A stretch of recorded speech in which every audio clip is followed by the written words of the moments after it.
Okay, I think I am live and hopefully the audio is working. Let me just get my stream set up.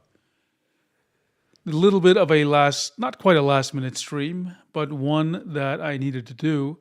It's a topic that I wanted to address for quite a while. Now, let's just give me a minute and let me get things set up.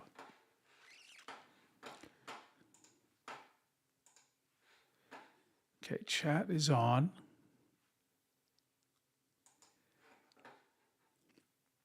And let me turn on my background music. Maybe not quite so loud. Okay, there we go. So, okay, let me just tell you what's up. I'm keeping up the theme of dressing up a little bit for these streams. So today's choice, it's a little hard to see because the lighting may be a little bit bright on this cloth. I'm wearing a black jacket, of course, a white t-shirt, and I know it looks like a white tie. It's actually not a white tie. It's a cream tie. It's very light. So yeah, you might be able to notice it just very slightly in the live stream video. And let's check in with the Discord. I'll just let people know I'm online.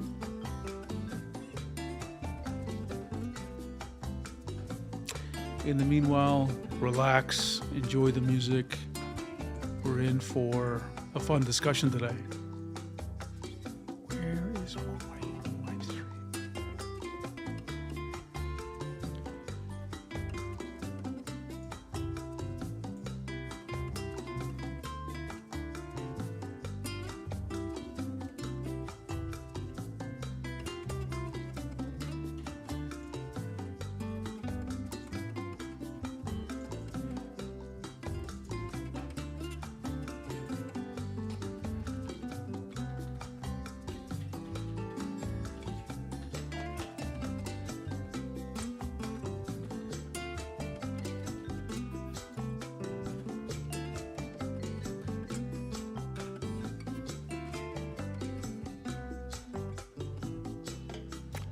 Okay. And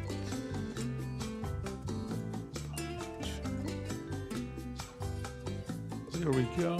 Got my chat set up. A little bit easier for me to see.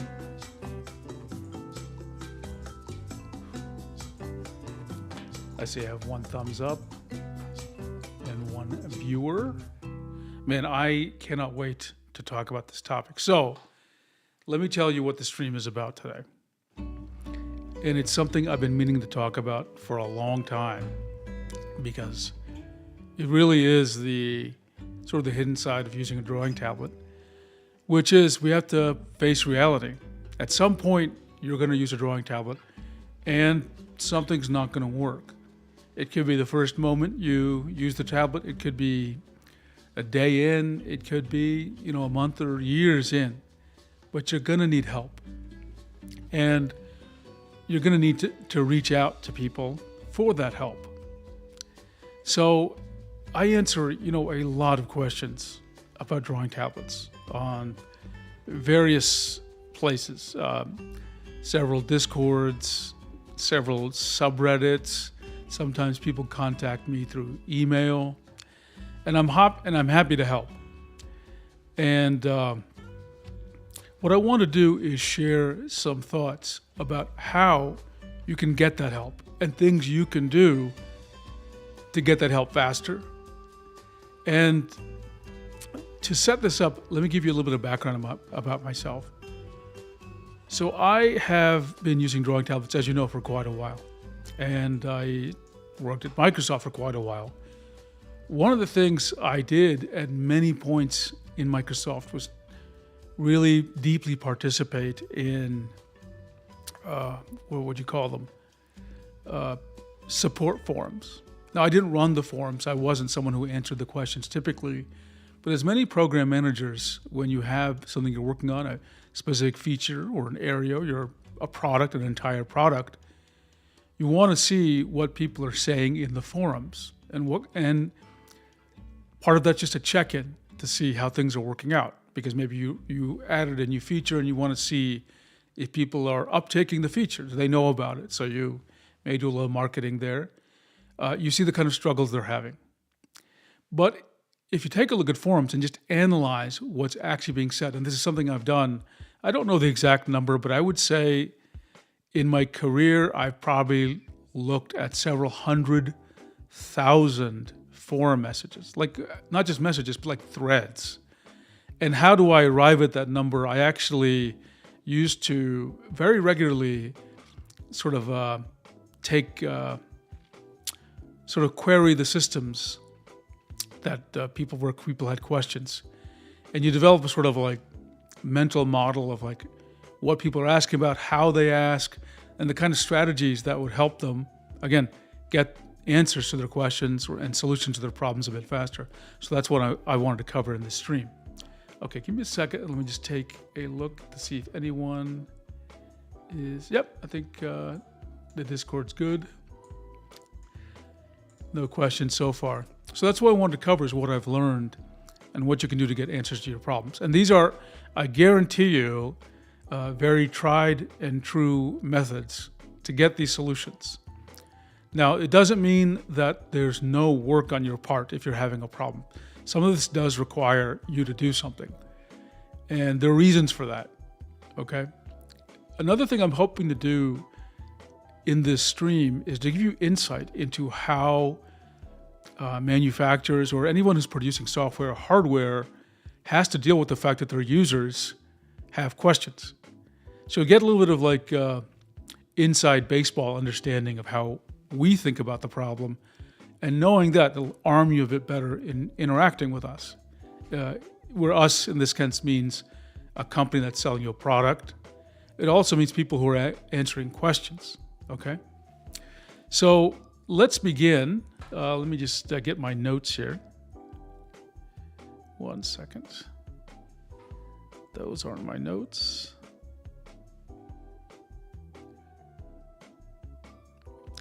Okay, so let me assure you why it might be worth watching this stream, because it's about getting answers to your problems, okay? Now, this is probably going to be a long stream because I'm hoping people will join and provide some of their own experiences and tips and techniques. But don't worry, what I'm going to do after this stream is take the transcript and create a document, which is very clear and very prescriptive about what you should do to get your answers fast, okay? Now, I want to draw something, so I need to open up a program, so give me a minute, because I need to do a little bit of whiteboard sketching, and I'm going to try a program I saw someone use online. I think it's called Excalidraw.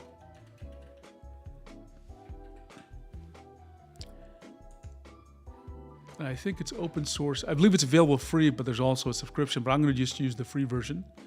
And you can't see anything yet, so just give me a minute. Let's see. Pick a tool and start drawing. Okay, maybe this will work. Okay, and where is my pen? Do I have a pen around here? There we go. I do have a pen here.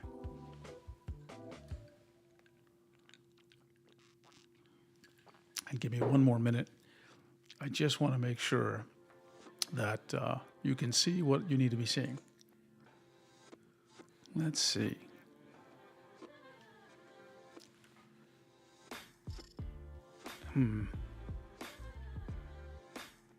Let me set this up a slightly different way. I've got a Surface Pro with me to help do demos. I'm going to see if I can use it. It'll simplify a few things if I can. Excalidraw. And then I'll go ahead and show you what I'm seeing so it's more clear. There we go. Okay. And I have the Surface Pro, sorry, an Intuos Pro in front of me. I'm going to move this out of the way. And let me get the Surface Pen. This is the, oh, where is it? It's not there. Oh, here it is. And let's just verify it's, should have enough charge for what I need to do. If not, we can switch to another thing. So yeah, let's see if we can start drawing.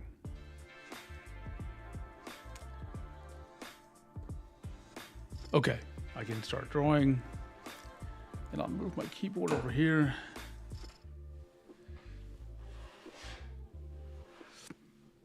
So the first thing I want to talk about is ecosystem, and that means this, ecosystem.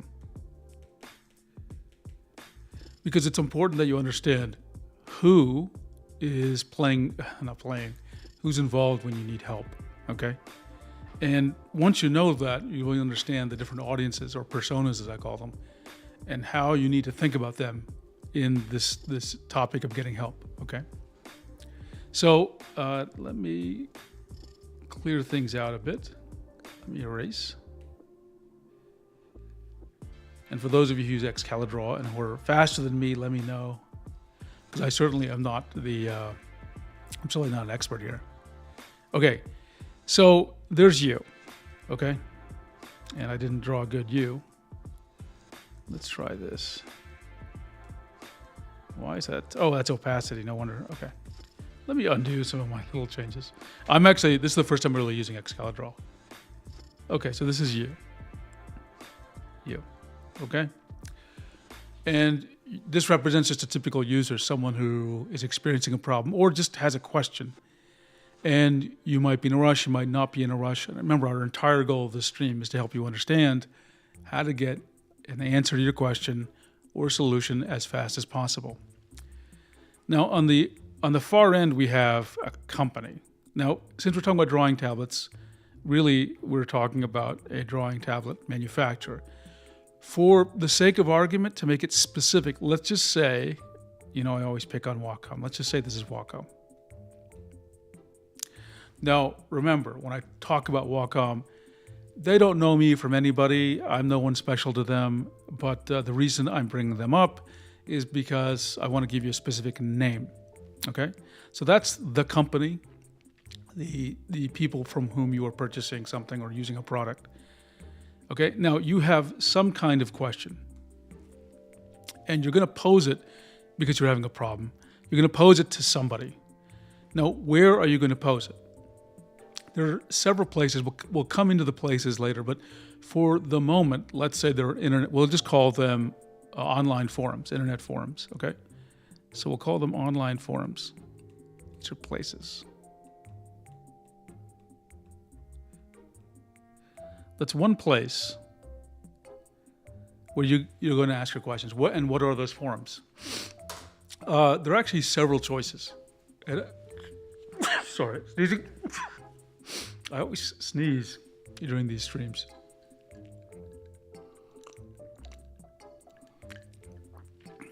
Okay. So, of course, one is Reddit. I'm very active there. And then another one is certain Discords. I have a Discord, the Drawing Tablet Discord. XP Pen has its own Discord. And there are other Discords, I guess, for digital artists. I'm only on a couple of Discords, really. Also, companies like Wacom, Huion, they also have their own online forums, but no one goes there, okay? But we'll talk about the benefits of going there or not. So there's three choices there, but we'll just treat them as one collective set. The other place, it's not a place exactly, but it's another channel, okay? So your first channel might be online forums, and then your second channel might be customer support. So support. And customer support is from the manufacturer, okay? And it looks like Gust support, but you get the idea. So that's your third channel. There's actually another channel that you need to be aware of. And it's not a place per se, just like customer support is not a specific place. It might be a website, it might be email, it might be something. It's just a channel. The third channel for help is, believe it or not, something called, what's the right word? We'll just call it self-help. You understand what that means. You yourself find the solution, okay? And customer support is, of course, linked to the company. And let me erase that, actually. I want to say something a little bit different about it. And companies have customer support teams, okay? We'll talk a little bit about them and their motivations. Okay, and self-help is, of course, you. So, the arrow point sort of points back to you. Now, online forums. Hey, Bitmojo. It is really good to see you. Thanks for joining us again. And feel free to ask any questions, whether it's related to the topic or not. I love having an audience for these streams. So, in online forums, again, that meant Reddit, that meant Discord, and we'll explore some of these, actually. Who's there? Now, there are I would say there are just basically three sets of people that might be there, okay? And one is sort of, I'm trying to figure a name that is not vague, but unfortunately I don't think I'm going to find one. So I'm just going to say normal people. Normies. I hope that's not a bad word. Normies are there. These are just normal people, okay? And by normal, what I mean is they don't have any special knowledge about drawing tablets. They're sort of just like you. They might have your tablet or not. They are some people that might be able to help you in certain ways. And I realize I didn't write this very clearly. It looks like just trash. Let me see if I can write this in a slightly different way. Can I zoom out of this? Let's see if I can zoom. Yeah, a little bit out here. Normies. By the way, I have to tell you, this is probably the first time I'm using the Surface Slim Pen to actually do something productive in years. Normies. And there's another set of people here, and I'm just going to put SU, okay? And SU stands for super users. Super users they could be normal people as well. But what makes them super is they're the people that answer the questions. Like, they have a propensity to answer questions that's 10 times more than one of the normies, okay? Now, some of these super users, and we'll talk about their motivations, might be really technical experts about the model you have. They might just have a lot of experience. They might have just been in the forum a long time. They are by definition extremely helpful people because they're the ones that answer the most questions. And there's actually one other set of people that might be in here. Oops, let me not draw it this way. You might actually see customer support. You might see customer support there depending on the forum, okay? So we're going to cover all these cases to help you understand how to get help. And you need to know about all three cases. And you need to understand how this company, Wacom, Huion, XPPen, etc., how they think about you getting help, okay? And I'll tell you about the realities of this. And this is a little bit dive deep into how companies think. So there's that. And how do I create a new page in Excalidraw? I've actually, again, this is my first time I've actually used it. Give me a second. I just got to see if there's another way I can do this. Let me just save this image. Save the file. Yeah, okay. And what I'll do is I will just erase this. And we'll start with...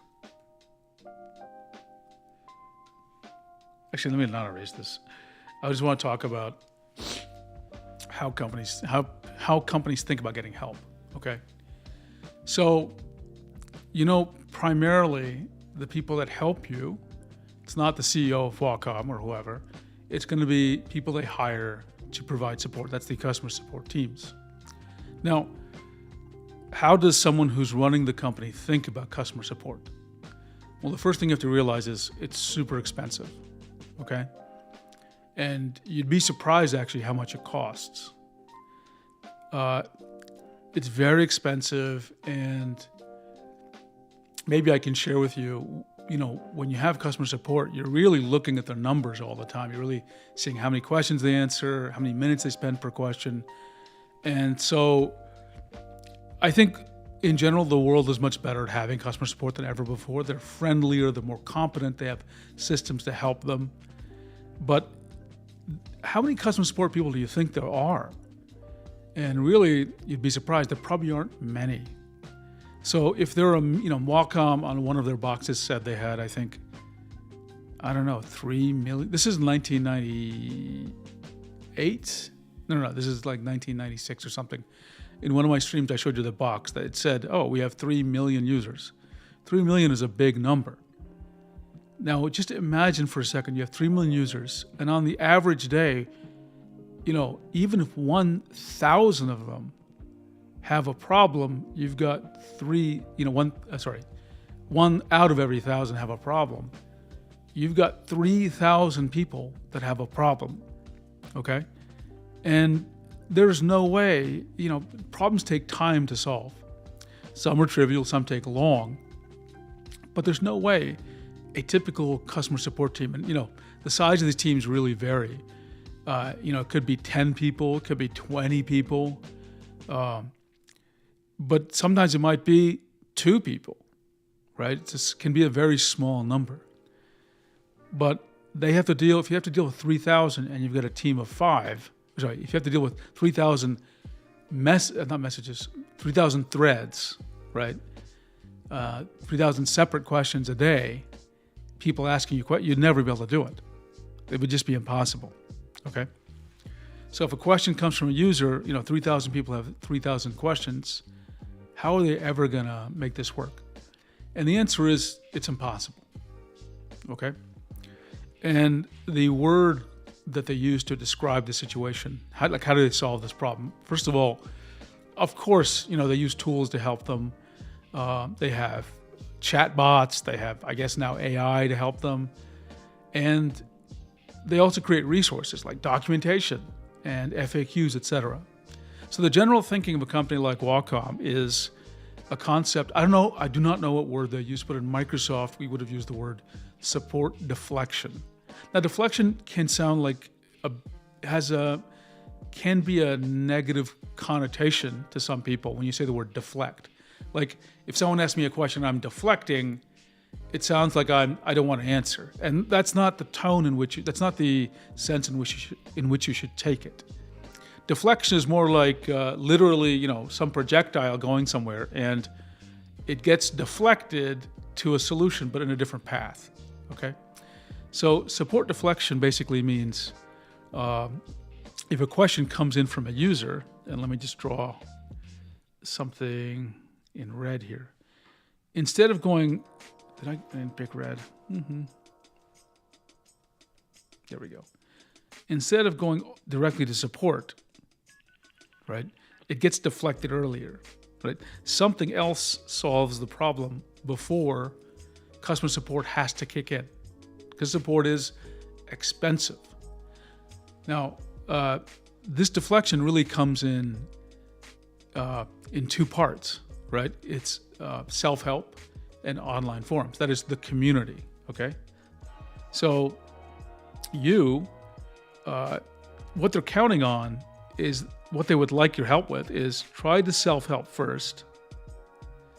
Number 2, seek help from the community.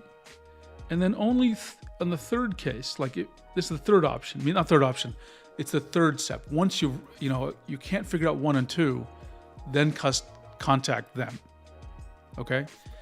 And in this way, you're more likely to get help because they prepare resources for you. We'll talk about those resources. There might be other people in the community to help you. Remember, if you have 5 people on the support team, you might have, 100 in a community. Or let's say the Drawing Tablet community, which is a relatively small community on Reddit, has 5,000 members. The Wacom subreddit has 50,000 people. So you just got to think about the odds. Out of 50,000 people, someone might be able to help you, okay? So we have to keep that in mind. And the consequence of these two things is how to think about this is we're going to look at what kinds of self-help there are and why you should seek self-help. And then number two, the dynamics and of dealing with these set of people. Because online forums and customer support they're the same kind of problem. You have to deal with people, so you have to start formulating your questions, interacting with them, right? And there are ways to do it. Okay, so let's now erase all this. And I'm sorry, again, I am not an expert in Excalidraw, so I have to manually erase all this. Is there a way to erase a page? There's got to be. Remember, I'm new to this. I might switch to OneNote if I'm still struggling with this. Okay, so let's just talk about self-help.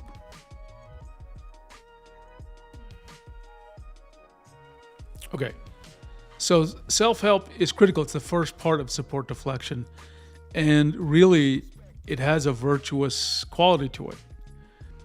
And it's like this. And this is coming from, about 30 years of seeing people have their problems. The truth is that the more you think about the problem, even in simple ways, you can often find a solution to your problem yourself, right? Some people, when they have a problem, will sort of, and it's not because, they're bad people or anything, but we all sometimes, for certain problems, have a kind of, we put our hands up and we're like, I give up. There's no way I'll be able to address this problem the moment the problem appears. I don't know, okay? And it could be because you feel like you're not a techie. Totally understandable, right? You may notice sometimes if you talk to customer support, they ask you to do things like check the power, check all this. And it's actually useful for you to do that because you'd be surprised the simple things like that actually address so many common issues.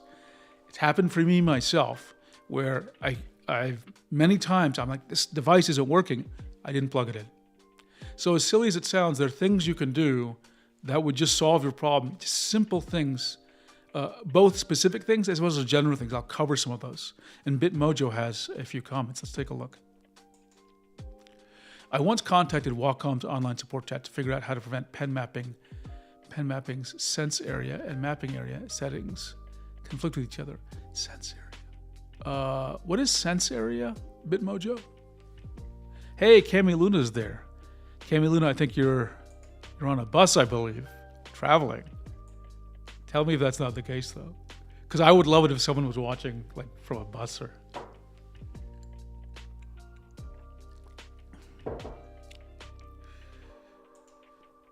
Their attitude is indeed professional, but to be honest, they don't really have any clue about my problem. That does happen. That does happen. I don't want to say that doesn't happen. That's why, honestly, and the reasons for that, maybe we can get into that. The super users in the community forums are your best option, but you have to prepare for them. And I'll explain more in a second. So let me give you the top things you can do to self-help. Number one, honestly, I know everyone's going to hate when I do this. Read the user manual. No, I know, we live in a social media age when you would love to just go online and just ask somebody and they'll just solve your problem. But the truth is, a lot of problems would just be solved if you read the user manual. Oh, let's see what Cammy Luna says here. Yes, I'm on a bus from Tacoma to Seattle, and in 45 minutes I'll be on a train from Seattle to Linwood for another 45 minutes. Well, enjoy your trip, Cammy Luna. For those of you who don't know, by the way, I'm roughly in the same area. In fact, at some point in about an hour from now, Cammy Luna will pass probably just, I would say, a couple of miles from my house, right, on that bus. So enjoy your trip, Cammy Luna, and thanks again for joining us. So here's I want a classic example, which is people will say, there's a light on my tablet that used to be green whenever I plugged it in, but now I plug it in and the tablet is flashing, the light's flashing red on and off. And the truth is, usually that color and whether it's flashing or not means something, and that's almost always described in the user manual. So just look at it. It'll tell you so many things. Hey, Jose! Ha ha! Oh my gosh. Or I should say, Tommy says, Jose. Dude, it is so good to see you. And thank you for saying I'm looking sharp. Cheers from Windows Land. Jose, I don't know if you know this, but I retired. And we should catch up soon. I retired last year, but I'd love to talk to you. I've been thinking about you and Ajita. And so everyone, Jose and I used to work together in Microsoft. He's one of my favorite people. I just got to tell you that. And we just had a great working relationship. And I'm so happy to see him online. Thank you so much, Jose. I knew I said Malvenko. Like, I know that code name or that username. Cammy Luna says she'll wave from the bus when she passes by. Thank you, Cammy Luna. I appreciate it. Bitmojo says sense area is the area on your monitor where the tablet will be functional. Mapping area, the physical. Oh, okay. I understand. Malvenko says, let's do it. Yes, I will LinkedIn you, my friend, and let's have a chat. And maybe we should just get together and have maybe at Matador in Redmond. How about that? Let's see. You can tell I know Malvenko there. Sense area, this area on your monitor where the tablet area will be functional. Mapping area. Oh, I understand. Yes, I have never actually given names to what you call sense area, which may be the official name. I've just always talked about where the area is mapped to. I've never given that thing a name, but thank you. Okay, yeah, it makes sense. I understand what you. Thank you so much. Thank you so much, Bitmojo. So there's user manual. There may be FAQs, right? And when I say user manual, let me just make sure you understand. There may be a printed user manual with your tablet. Probably you could just get like a small sheet of paper. So check online. Definitely for Wacom, for XP Pen, for Sense Labs, they have like usually a site, a page. Like when I say page, I mean like we'll take a look at one. But a place you can go to and read the manual or a PDF. Usually both areas 100% you can change in Wacom UI. And yes, Bitmojo, I recommend that a lot of the times because, remember that setting called force proportions in Wacom or a screen ratio in Huion, etc. That's an important setting to control both of those. And Camille says, user manual is so minimal. These days I keep confusing them. Yes, the warranty booklet. Yeah, the ones in the box are super nothing. And all they really are trying to do is get you set, like hooking things, physically connecting things. You got to look online, okay? So let's just take a look at one online and see what is up. So give me a second and I will launch a, man, I love streaming.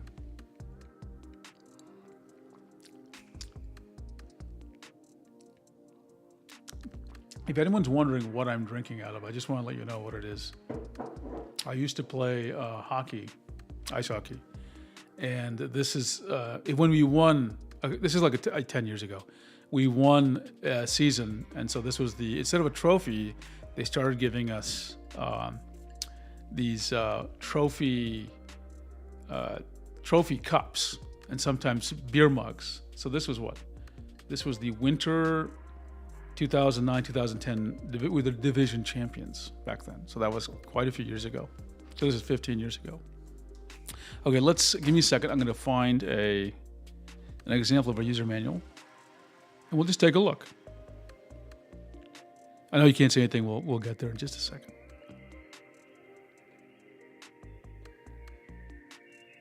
Okay. So let's take a look here. I'm going to go to, I'm just going to type in user manual.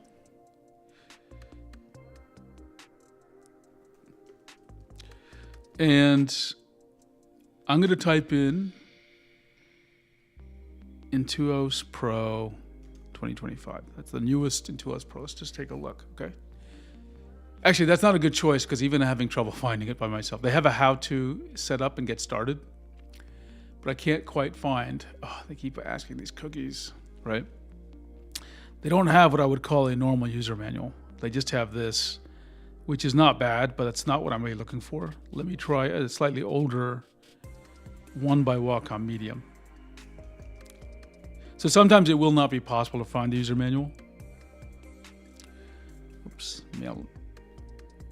One by Wacom medium. And by the way, this AI is giving you an overview. If it's useful, use it, but always be careful because the AI, okay, in this case, it actually found what may be the user manual. So it's a PDF in this case. A little bit. Wacom used to use PDFs. So, it's actually relatively long, right?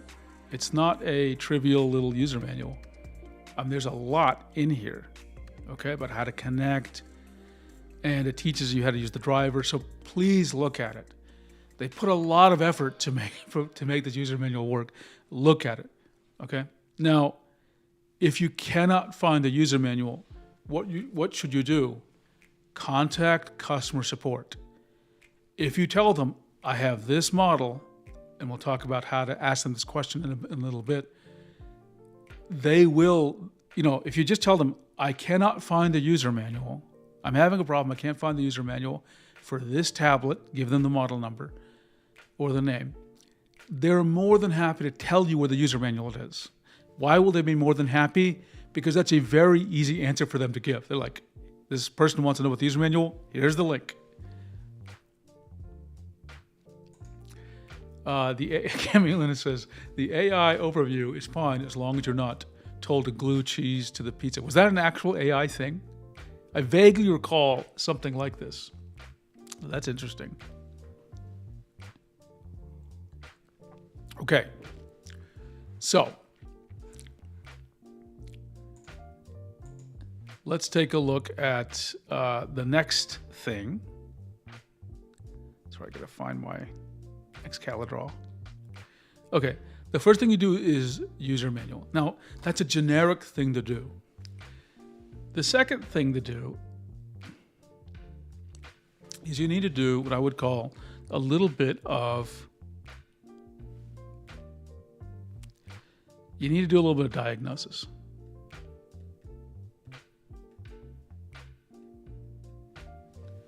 Okay, someone has a question.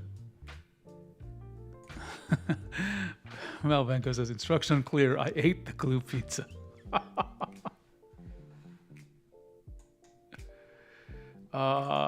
Yes, in the baby days of AI overview. Yeah, because I vaguely recall something about this. Okay, so I mention this all the time. I am the son of two doctors. So I've picked up a kind of diagnostic set of things. And there's some things you should do to self-diagnose, okay? And I want to tell you why. Okay, I'm going to get back to this, but there's a set of steps. There's simple things you can try, and I'll just give an overview of some of those things. Basically, I would call one of the meta things here is reduce variables.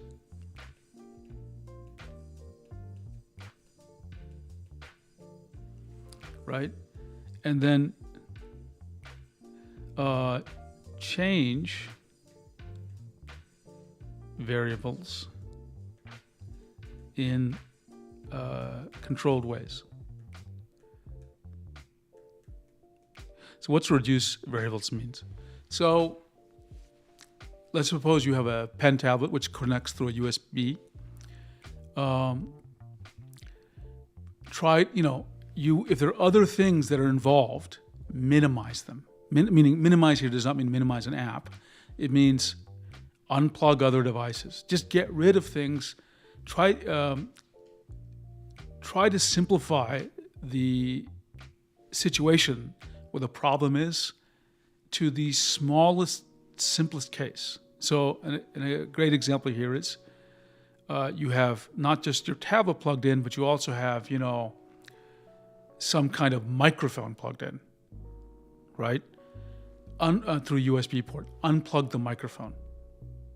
Okay? I wonder if it'll be harder to find China's brand tablet manuals. I find quite some products info missing when I was looking to Xiaomi security cameras.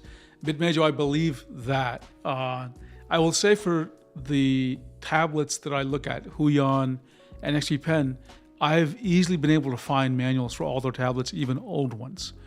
And again, they seem to be all online. I've never had a situation where I couldn't find one.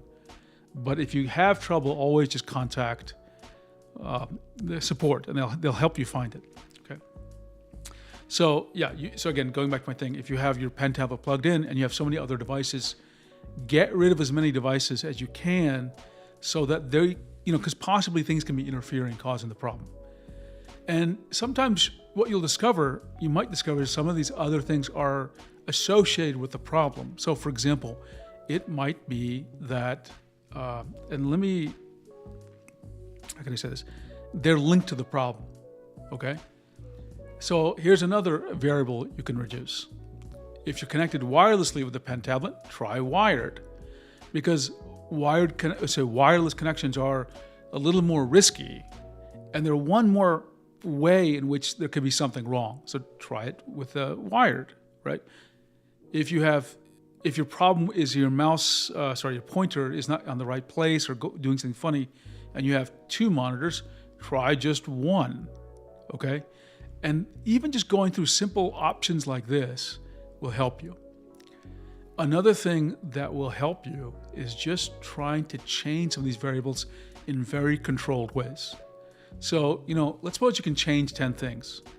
Don't change all 10 at the same time. Try one at a time. Great example. Again, it goes back to a pen tablet being connected. If it's one port that it's plugged into, try another port, right? Try another port on the front of the computer or the back or the next one, right? So what are some classic ones where people are, reduce variables? So it's like how things are connected. That's which ports are using, how many other things are connected, connections here. Another popular one is hubs or docks. Like if you're plugging your tablet through a hub or a dock, often those docks and hubs can actually interfere with the proper functioning of the tablet. Try directly connecting. Reduce the variables, okay? That'll really be helpful. And then change things in controlled ways, right? So, for example, if it's, again, the thing not to do is to go on the driver, change 10 settings, right? Change one setting, see if it had an effect. If it doesn't, change it back. Try a few of these things. We can cover some specific things you can do. And there's one more thing that you should definitely try, and I hate to say it because it's so awful. Sorry, it's under diagnosis. I'm not proud that I have to say this, but it is the truth.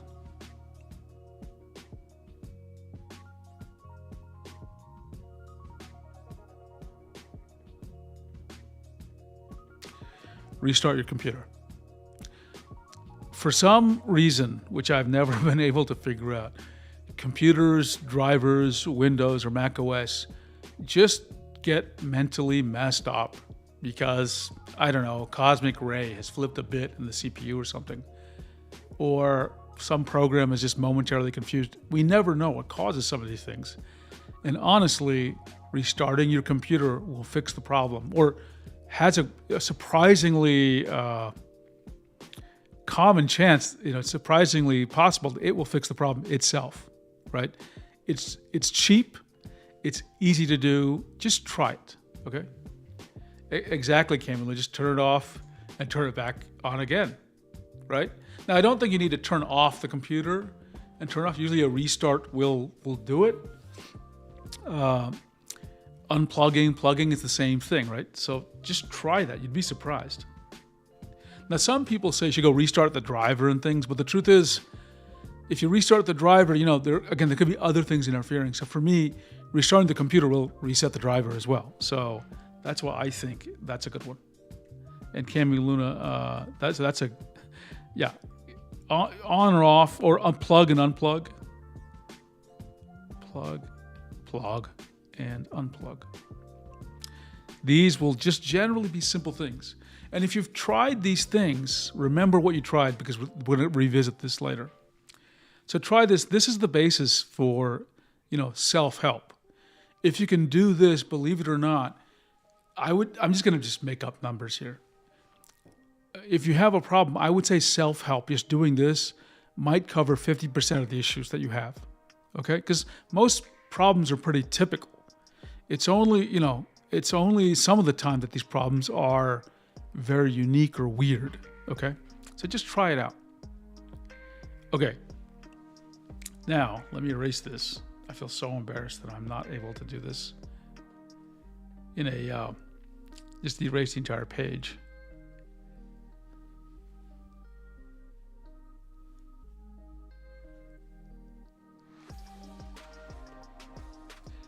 Okay, so I want to give you some insight into the community for a second. Remember what I said. The community, and we'll talk about specific places, but essentially you have the possibility, you generally have these two groups, and you might have a third. You have the normies,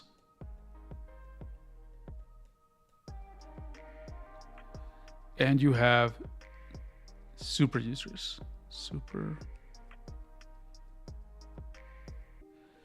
Cammy, Luna, you're right. Concepts would be better. Thank you so much. I just totally spaced out on that. Okay, folks, Cammy Luna has a good suggestion here for me to use the Concepts app, which I love, but I just somehow forget to use. Okay, and I already paid for it, which is the great thing. Okay, so give me a second. Let me launch Concepts. It should already be installed.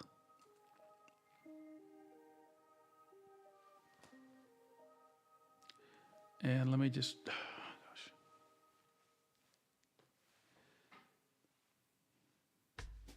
let me launch the demo again. You can see I was testing out some things with it. So new drawing. Okay, let's see if there we go. Thank you, Cammy Luna. I really appreciate it. And this has layers, so I don't have to erase like I was doing before. By the way, I love Concepts. So if you're just kind of freeform sketching on, I think it's on Mac OS and Android and iOS and Windows and on Chrome OS, great app. It's not technically a whiteboarding app, but it serves that role really well. It's really more for like concept sketching. If you're writing with a tablet, you may need Windows Ink enabled. Yes.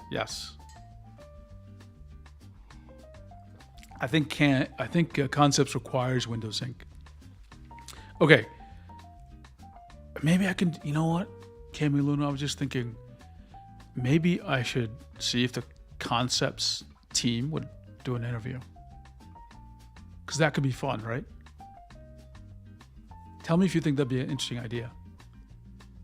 Because I don't think I don't think they're well known. I mean, I love what they do, but I don't hear people talk about them very often. In any case, Concepts team, I'm going to reach out to you, and maybe we'll do an interview, a live interview. Okay, so where was I at? I was talking with the community. I said there are normies and there are super users. And I want to talk about super users, okay? And Cammy Luna likes the idea of doing an interview, so that's fantastic. Yes, an interview with Concepts. Okay, I will reach out to them. Super users. Okay. Oops, my face is in the way. Let me move it. Oops. Let me move my face out of the way. There. Okay. Super users. Okay, remember there's normies and there's super users. Okay, so just in terms of percentages, this is like a Venn diagram. Okay, here's all the users in a community. Okay, like 100%.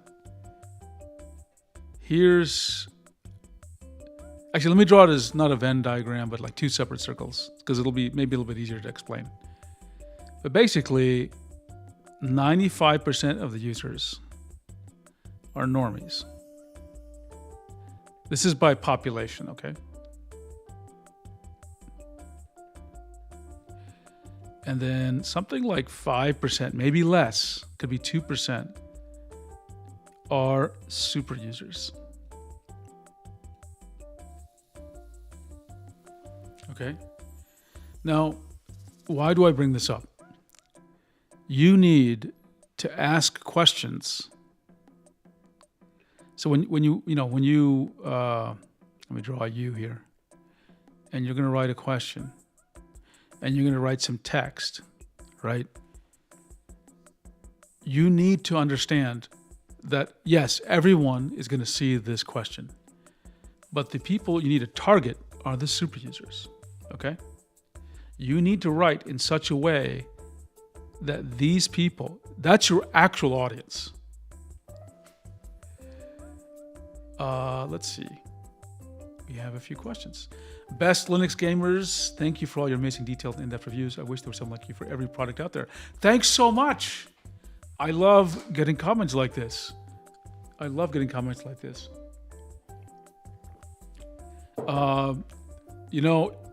This, oh gosh, I'm thrilled to see something like this on. Thank you so much, Best Linux gamers. I love doing this, and it does take a lot of time, and sometimes I feel like there's just too much to do, and there are too many questions to answer, and comments like that just keep my motivation going. Nizio asks, can I be a normie and a pro at the same time? Excellent question. The answer is yes, absolutely. It's like this. It's for a specific question. Your audience is divided into like this. There's 5%. So for example, even on the subreddits I'm on, that I moderate, like I'm the mod, the chief mod for these.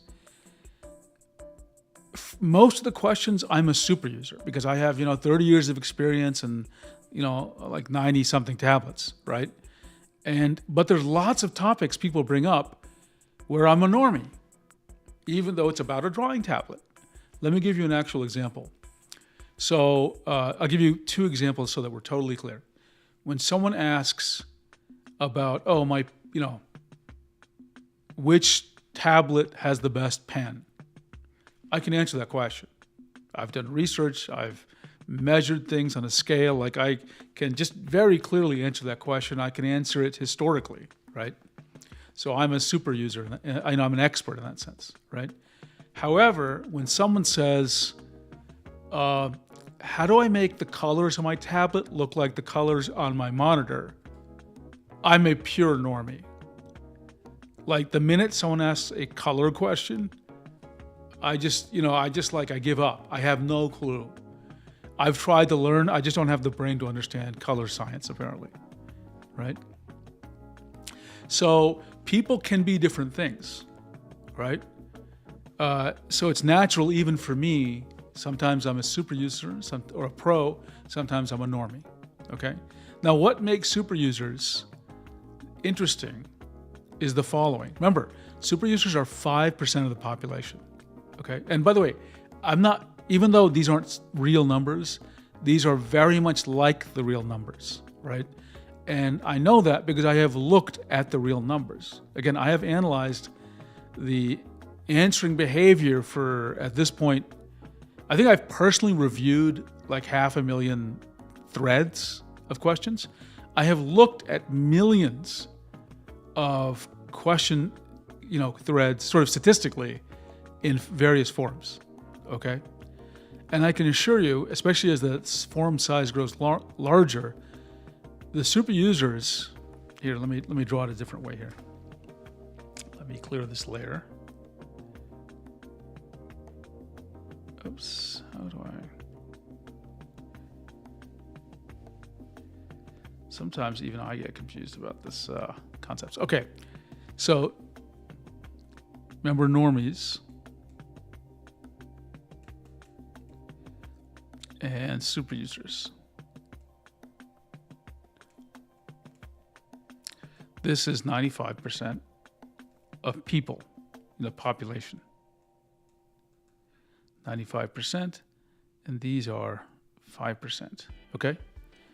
Now, when you take a look at, let's suppose you ask a question on a forum, and whether you get a reply, like, get this. So, replies. These people, it depends on the specific forum involved.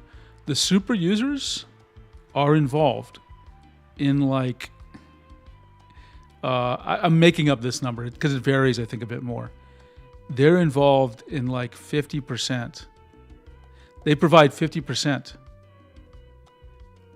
of the answer of replies. So you've got, let's say there's 100 people, 95 are giving 50% of the replies. Only 5% are doing the other 50%. So this 5% is really super active, okay? Now, what about solution? Solution means not just that someone replied, but there's actually an answer, like that solved the problem or made things better, right? So solutions, I'm not sure exactly. Remember, I'm going to put a line here because it's not a straight thing here. Solutions will be like out of 100% of solutions. So if you have, remember, you have like 1,000 questions, you might get half of them have solutions, right? So we're just talking about solutions here. It's actually divided, last time I checked something like this, 30%, this is in certain forums I've been in, it can be 30% super users, and then 30% customer support, CS, and then, let's just say, I'll just keep it 30s for right now, 30% normies. So customer support, which is like, 5 people, and this is like 10 or 100 or whatever, cover 60% or maybe more of the actual solutions people get, okay? So again, the people who are most likely to help you, honestly, are super users. Okay, we'll talk about why that is. Nizia says, I feel like a tablet normie, but I use display tablets for 10, 12 hours a day for work. Fire fit, buddy. Thank you so much. I appreciate that. I really enjoy this new style I've got going on. It makes it more interesting for me to be online.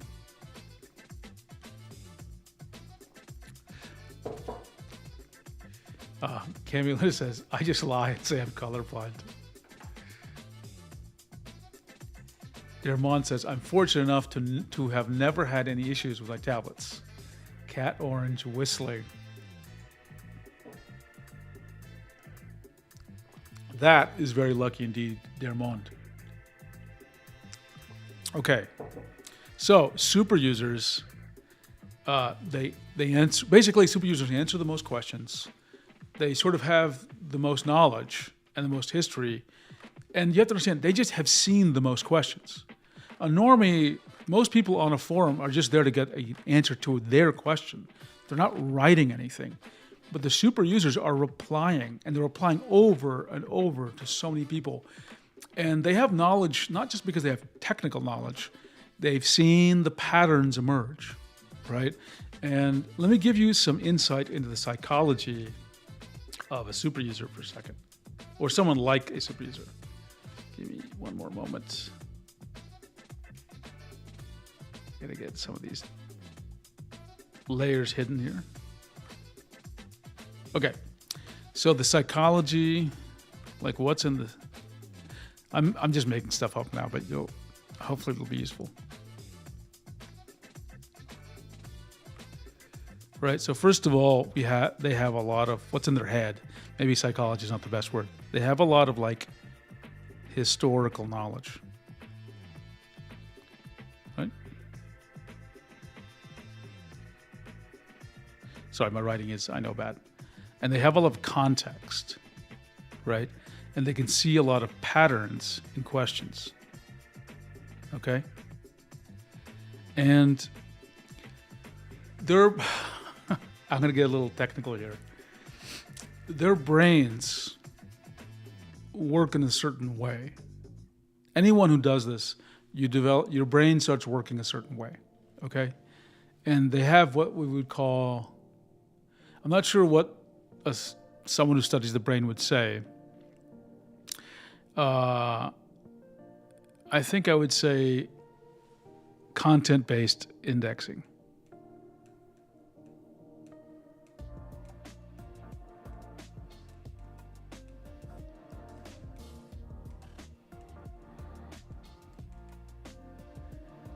Now that was a very fancy way of saying something.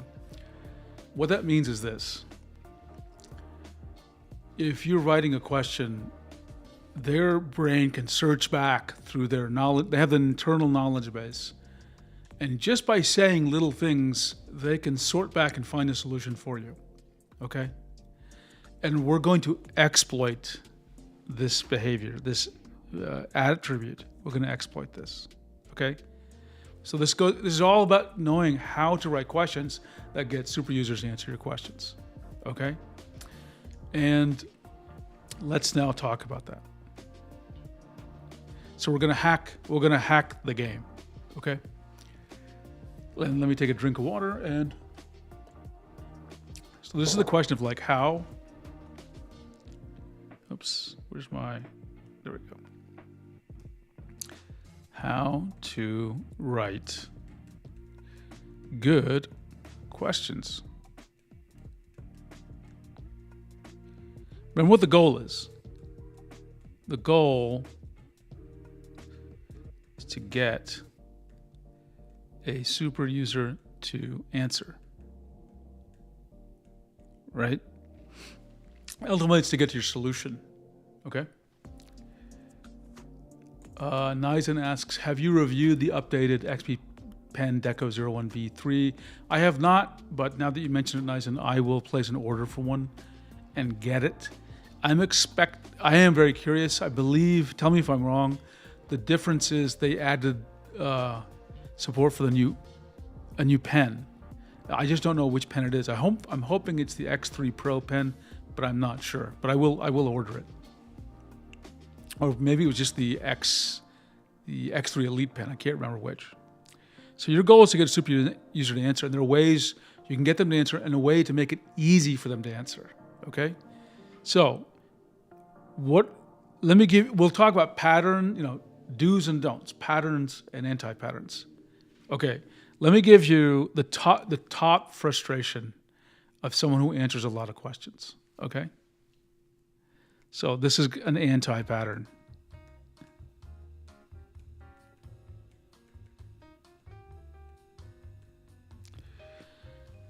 And it's basically writing a question like this. Help. Help. It doesn't work.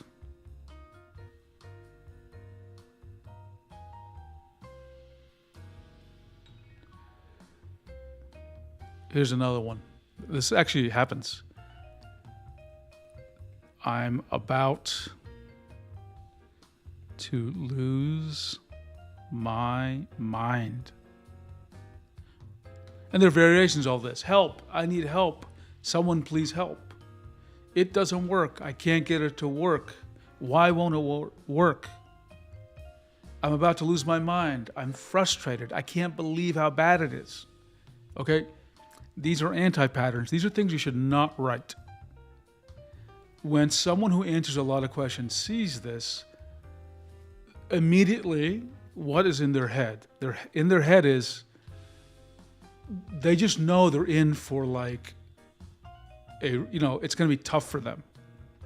Because they're going to have to ask you so many questions to get to where they can help you. And sometimes this actually demotivates them. Because they realize, you're not, basically, I'm sorry, I'm using my hands now. They want you to meet them halfway. And when you just say help, you're not really meeting them halfway. You're just staying where you are. They're willing to do a lot of work to help you, but you got to do more than just saying you need help or you're frustrated. They need you to do some things, okay? And so just saying this is not going to help, okay? So this is an anti-pattern. Don't do that. Because again, even if you have written a long description, the title, so this is an anti-pattern for the title, which is the first thing, right? Because they have to have a good title, your questions, for them to get help. Don't say things like this. In fact, let's talk about help for a second. Now, I am one of the mods on the Wacom subreddit. I'm not the head mod though. And I can't change what I'm about to tell you. I'm just one, I just help where I can, but I cannot change the following policy. There's a auto-moderator rule on Wacom. It doesn't matter how long your title is. If it contains the word help, the auto-moderator will remove that post. And again, whether you think that's a good or bad idea, remember, I cannot change that. I don't have the authority to change it. It's written to be a little bit oversensitive. Just the appearance of the word help, even if you type in a long description, will cause the thing to be. So just avoid the word help, okay? It is obvious you need help. You don't need to repeat it. So don't write things like this. Okay. Let us, new layer. Okay. Any other questions? No. Okay. Remember I told you that super users have a content-based memory or a content addressable brain, right? Oh, let's see, Cammy has a comment. By the time I started having issues with tablets, I was always already fixing my family computers, so I at least had a vague idea of where to start looking. Yeah, so it looked like you already had some experience learning some of these techniques, and that's great because having that experience will, for anybody, will help you diagnose the problems that you have with a drawing tablet, right? Because these devices aren't, there's only a few special things about drawing tablets. More or less, they behave like lots of other devices that require drivers, right? They're not that special. Okay, so you have to write a question with a great title. This is so important. So what's the number one rule of a drawing tablet title question? What is the number one rule of a title for a question that involves a drawing tablet? I'm gonna just do it as kind of a quiz. I'll ask if everyone knows. What's the one piece of information you should include in any question about a drawing tablet? So I'll just sit back and take a drink of water and let's just see if someone comes up. What's the one thing? So the one thing you must include in the title.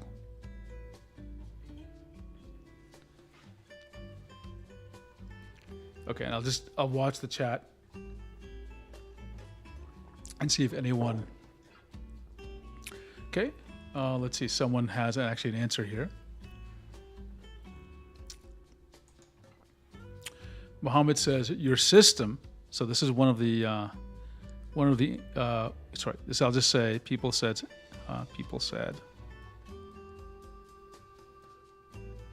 The system. That's a good answer. That's actually a good answer. Okay. And also app. Two people said tablet model.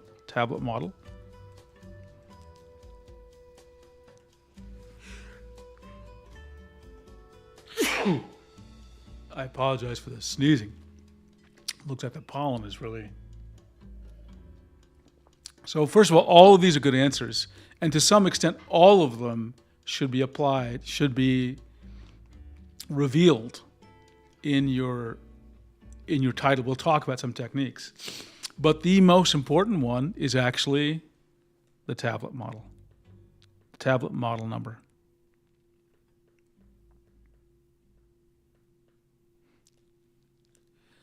I cannot emphasize to you how important this is, okay? And again, you have to go back and think about how people, anyone who's a super user with drawing tablets, how can I explain this? I always tell in these streams and my videos that drawing tablet names are very confusing. There's a tablet called the XP Pen Artist 16 Pro, and there's another one called the Artist Pro 16. Those are two different tablets that are physically different with different model numbers, but they have the same exact name. You know, it's pretty confusing. Wacom has one tablet series called the Wacom 1, another one called the 1 by Wacom. Super confusing. Anyone who's a super user with regard to tablets, we have developed a kind of memory, okay? And basically, for a lot of us, if we literally see the tablet model number, you know, we've got this database in our head of all the topics that we know about, and it's filled with like a thousand, you know, a million rows of data. And the minute you write, let's just say you have a problem with the 1 by Wacom medium, okay? Let's erase some of this. Actually, how do I erase that column here?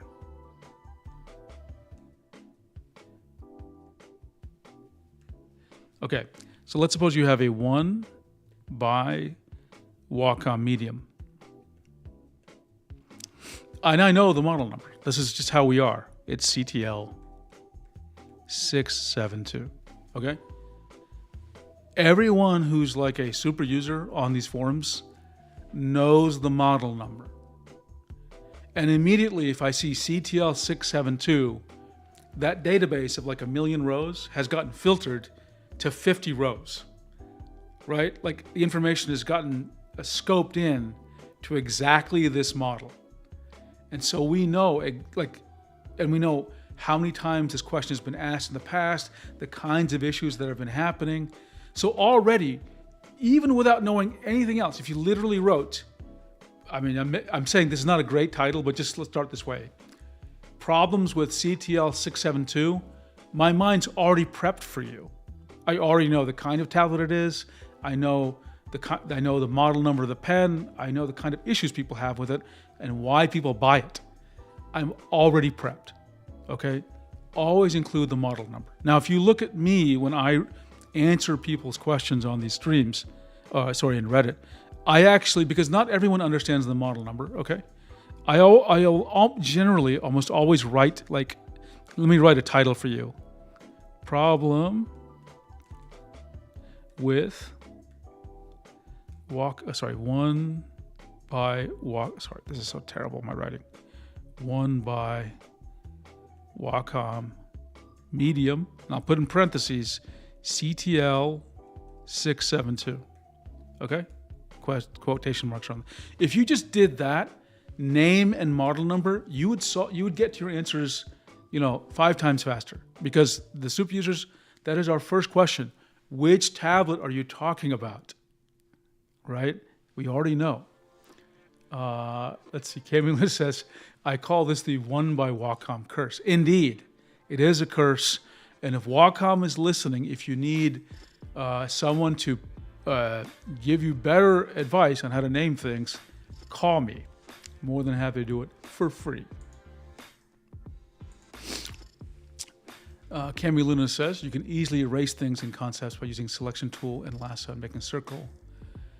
Okay, Cammy Luna is teaching me. So let me use my other layers.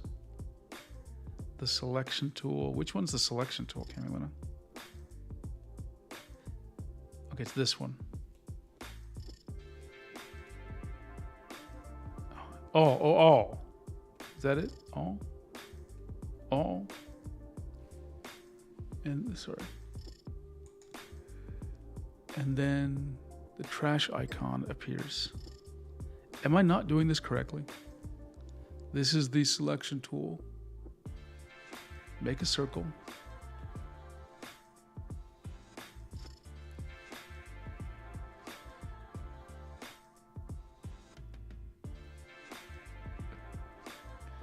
The arrow tool.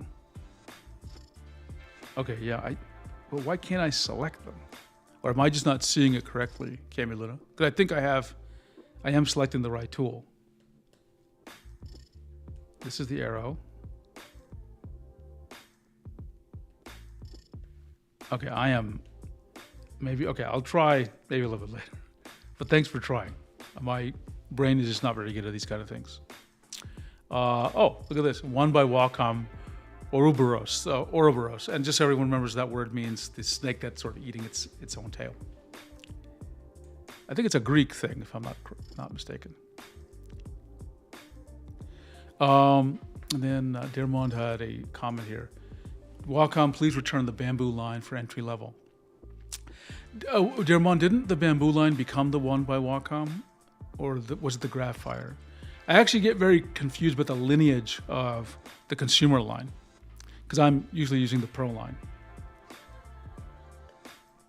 Okay, so put the model number and the name. Okay, some people are going to ask me, where do you find the model number? Okay, we're going to. Okay, first of all, almost always it's on the back of the tab. I know you can't see it, but like it's right here. Okay. Now it might be like kind of hard to read because it's like black ink on black, but like it's there. Sometimes with some tablets have these legs that fold out. Sometimes the model number is actually underneath the leg, so you have to fold it. So expand any legs and then take a look. It's usually written there. And to be fair, some older tablets from XP Pen and Huion don't have model numbers. They just have the name, but that's okay. Just if you can't see it, you can't see it. Just give us the name and just say, you can't see a model number. Sometimes on used tablets, the model number is like scratched off, or it's been just removed in some way, so you can't see it. You may notice something here on this tablet. There's a sticker here, and I won't bother showing it to you, but it actually has a 7 Pens logo. It actually has the model number on here. Now I made the sticker. Whenever I buy, because I have 90 tablets now, whenever I buy a tablet, I actually take a piece of tape, I write out the brand Wacom, and then I write the model number on it, just so that it's super easy for me to know the model number. Okay? FY. Pro tip. Another pro tip. And I'm going to start doing this. I would suggest it. You should at least know the model number of the pen that comes with your tablet.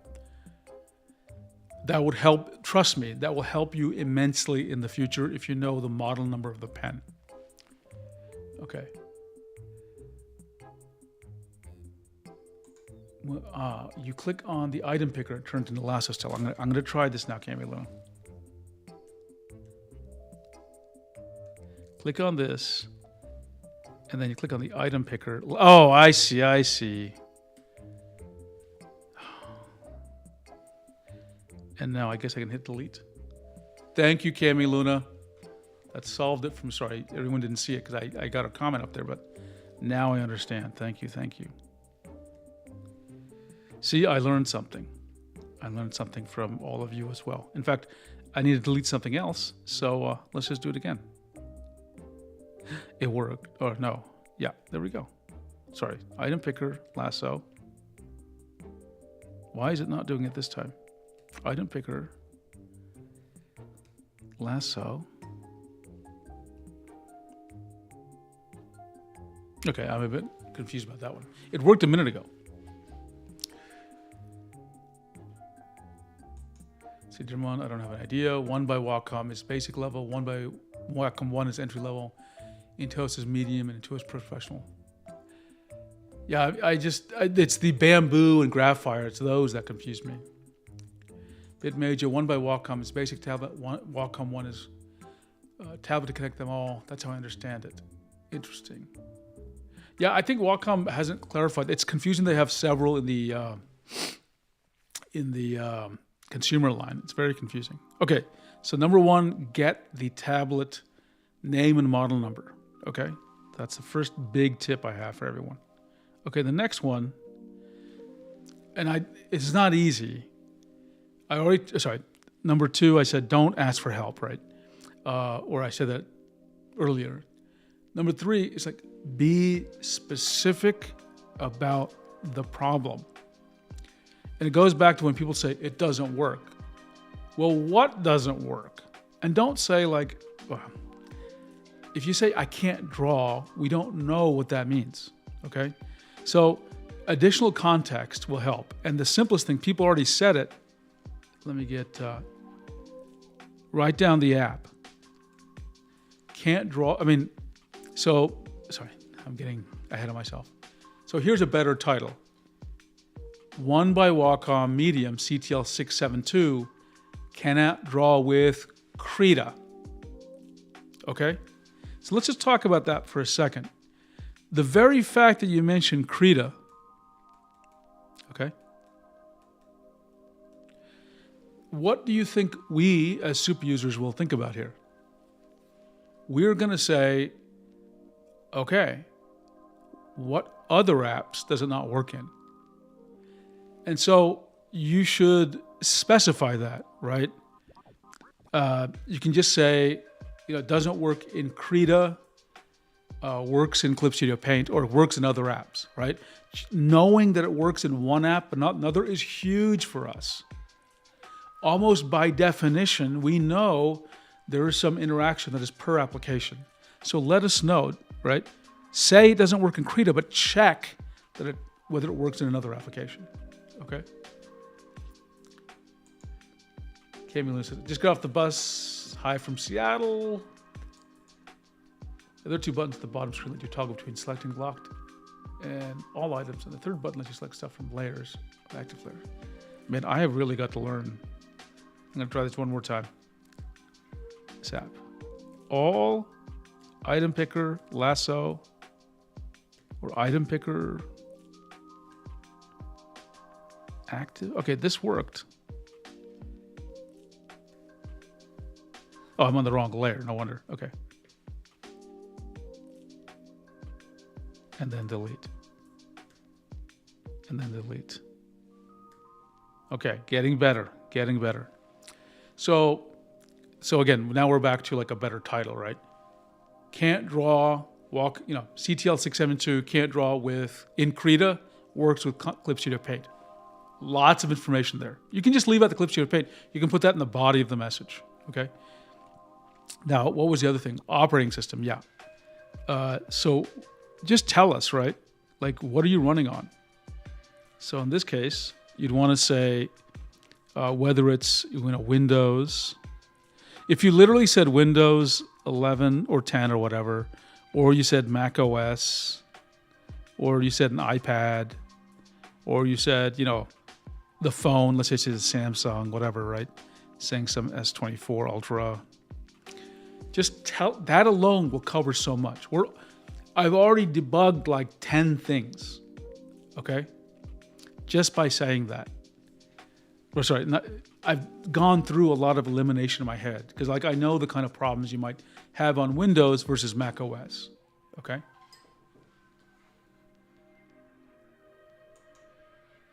Best Linux gamers, it's often difficult for super users to filter what is relevant and what is not. That is right. It is difficult. That's why, I'm just recommending that if you're not as, I think you're asking about the people who are writing the questions, right? Just provide this information in the title and we're already set for you. Like it'll assist us. We can jump to the question very quickly, okay?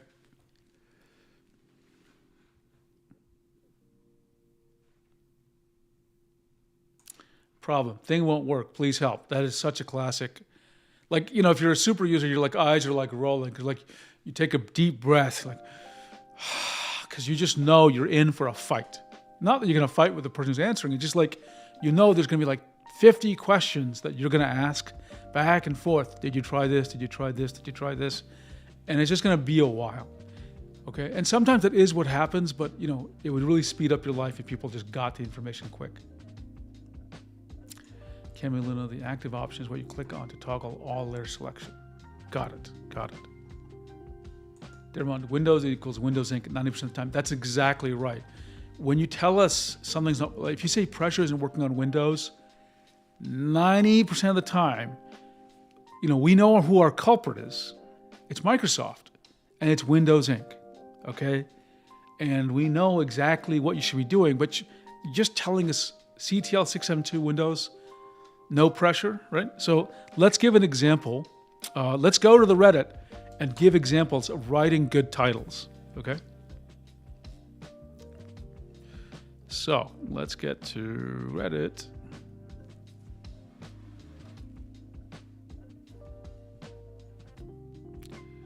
Reddit.com. We'll just go to our Wacom because it's so busy. And I'm not logged in as a mod, by the way, at this moment. So, okay, let's just review, not to pick on anybody, but let's just review the title of things. And we'll just go over, like, is it a good title or not? Okay, let me F11 this, I believe. Yeah, okay. CSP, let me move my face a little bit over here so you're not seeing me in the way. CSP pen pressure when tabbing in out. This is not bad. This is not bad. What do we know? We know the app, CSP. We know it's a pressure problem. There's a little bit extra context. Like they tell us the condition, like the thing they were doing that when it occurs, which is they're tabbing in and out. The only one way this could be better is they could show the operating system, right? But this is actually not bad. If they put the operating system, we'd be even a better place. So again, they have the app, they have the problem, they have the action, which is what they were doing, tabbing in and out. They just leave out the system. Now this is a different kind of problem, and this does not apply to the kind of question I'm talking about because they're asking for a different kind of help. Like they may not know what they're getting into. So I wouldn't criticize this. It's not the kind of question. Okay, look at this person. Now they've actually asked they put an interesting title. Wacom Cintiq Pro, the name, DTH227, I have that. Portions of screen will randomly stop taking in touch inputs, Windows 11. This is an amazing title. I already know what is up with this. So this person, 2 months off, has written a fantastic title, okay? Now, this is a different kind of problem. We'll get into it maybe, but like he's saying there's some manufacturing defects. So it's a different kind of issue than I'm going to talk about here, so I'm going to ignore it.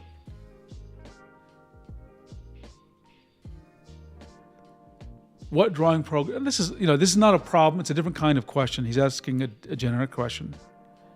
So we're going to skip those. Hey, we're going to skip this Hemsworth guy.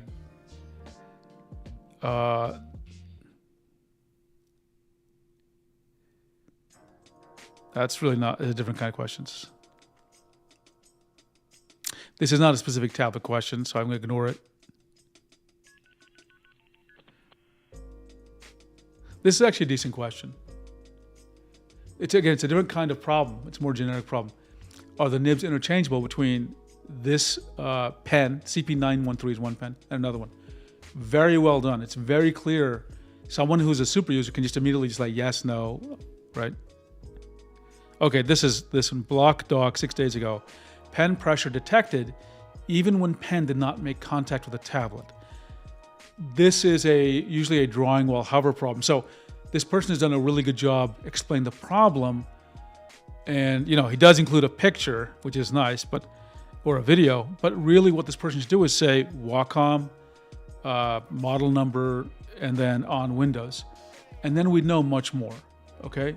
Again, this person has included the information in the video, but people cannot always see the video. The title matters so much, right? So you gotta, again, let me just go back to the, where was I? Not F12. Let's go back to concepts and let's just put in a new layer what you should be putting in there to make sure everyone's clear. So in the title of the question,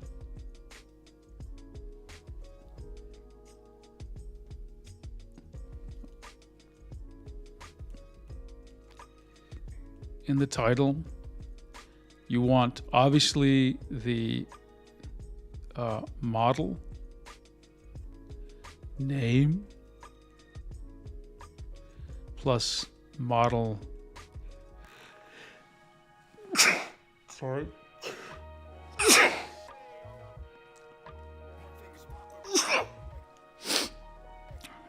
Model number. You want the app. You want the system. You want the problem. And then you want the context. Okay, which is like basically under what conditions.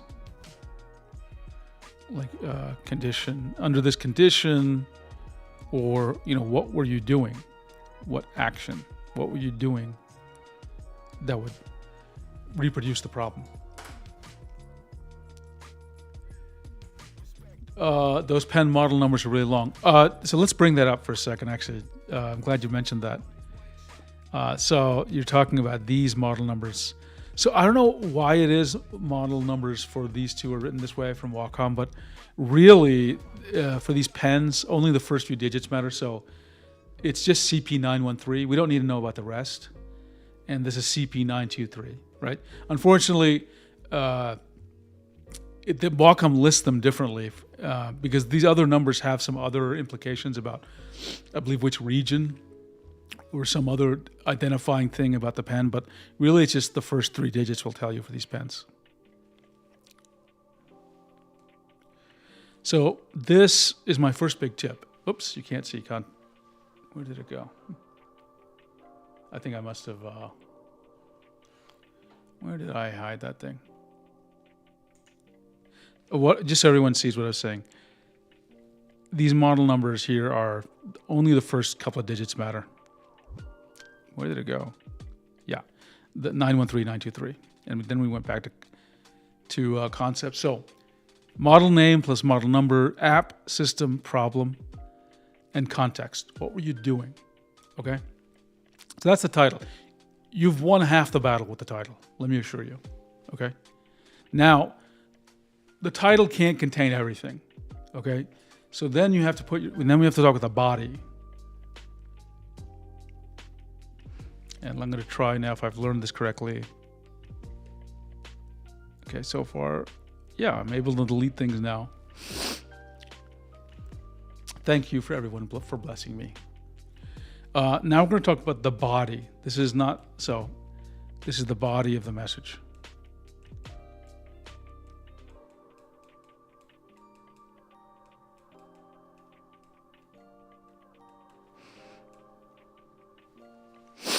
Okay, so there's lots of things here, but I guess there's a couple of things that a super user is looking for, okay? And I think there's at least two things. One is what we call the repro scenario, the repro. I'll talk about what repro means in a second. This is a very Microsoft-specific word. I don't think anyone else uses it, or if they do it, they say a slightly different word. And two, it's like, what did you try so far? Now, there may be a 2 or a 3 or a 4 or something, but these are the two things we are always looking for, okay? Because remember, your goal, here's the super user. You want to meet the super user halfway. If you do, they will help you much faster. It does require that you do a little bit of work, but trust me, you'll get your answers much quicker. Best Linux Gamers got to go now. Thanks. Hey, thanks for joining us, Best Linux Gamers. Really appreciate your comment. You have a great rest of your day too. Okay, so what did you try so far? So this begs the question. I don't want to say beg the question. I always feel like I use that phrase the wrong way. This invites us to ask, what does it mean? What have you done so far? What are the things you could do so far, right? So what you want to tell the super user is you've done all the basic diagnosis. okay? And there's a couple of things that you should be aware about, right? Again, it's like you want to try, let's just pick one, the connections. Try things. What things have you tried? So like, for example, if it's, try different connections. Connect, if it's wireless, we want to know, does the problem happen if you're wired? So try that, right? Even if you tell us, I tried with wired, it made no difference, didn't solve the problem. Okay, that's useful, right? So sometimes you're connected with a hub. Try without a hub, right? Another thing is the port, right? Try other ports. And then there's the computer itself. Now, this is a tough one, but I have to tell you. Sometimes the problem with a drawing tablet and a computer, it's not that the drawing tablet's wrong. It's not that the computer is wrong, but there's some interaction with them. Maybe the driver's misconfigured. Maybe the computer is having just a weird day. And one thing to try is just connect the tablet to a different computer, right?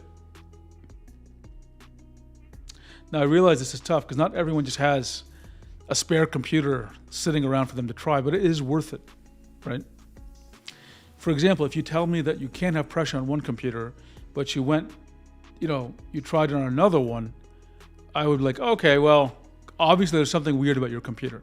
Now, if you want to really help the people out who are trying to help you, let's suppose you had problems on a Windows computer, you try on another Windows computer and on a Mac. Okay, so just take each one, try it, and see if there's any difference. And just tell us, right? I tried switching to wireless, tried switching to wired, didn't help. Tried without a hub, tried switching ports, all these things didn't help. You don't need to write an essay, you just need to say these things didn't help.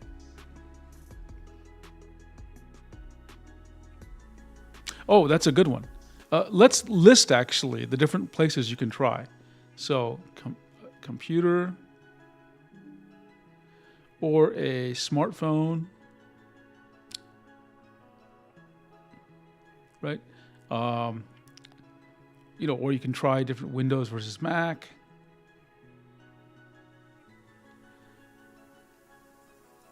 All these things will help, okay?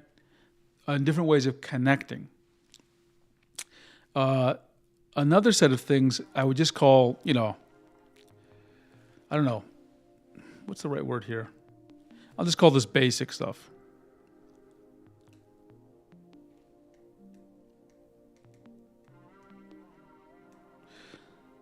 You tried restarting.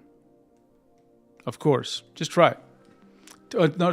Not just try it. Tell us if you tried it or not, right? That's a very important one. I would try that first, honestly. And then you can try things like reinstall driver. Now, about reinstall driver, I've seen people who say they've tried it over and over and over, but really, once you've tried it once or twice, you don't need to try it like 10 times. It's unlikely to help the 5th time you try it if it hasn't helped in the first time or the second, okay? One thing about reinstalling the driver, make sure you reboot. Okay? Even if the driver you've reinstalled it, reboot. Even if it says you don't need to reboot. It will just clean up the system. Trust me. What's another one? Now, some applications have diagnosis in them.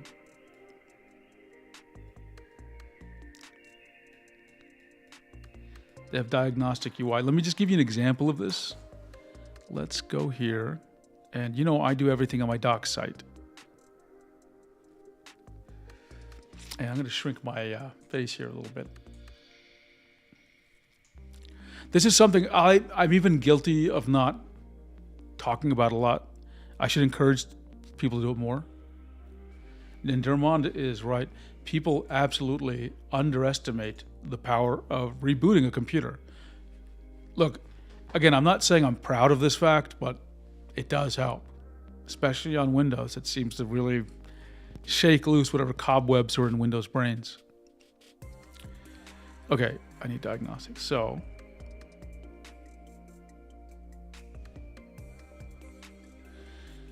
tablet drivers have diagnostics in them. Okay, and if I can, I'll try to show it to you. I don't know if I have open tablet driver here, so I'll try on my on another computer maybe later. But I can at least tell you. So in Wacom, they have diagnostics, and it's this thing. It's this UI here. Oops, let me click on it. I'm clicking, but it's not expanding for some reason, but that's okay. You can see there's some UI. It tells you all this information about the tablet and the pen and how hard you're pressing. And basically, you just go to Wacom Tablet Properties, About, Diagnostics. You get this window. Wacom Center also has diagnostics. It's kind of buried in Wacom Center. XP Pen Tablet has a very similar thing. It's under the gear icon on the left, and you click it, and then you can find this current device diagnostic tool. Huion does not have diagnostics built into the driver. However, you can contact support, and they have this thing called the QC tool. It's for quality control, and you have to get it from support. They'll give you a download link, and then you download it, and then it'll give you the diagnostic information. Okay, but you have to contact support to get it. And I think Sense Labs has built-in diagnostics as well. Try the diagnostics, right? And so what will diagnostics do? I can't zoom in there, so let me see if I can show you an example. Let's get back to Canvas here.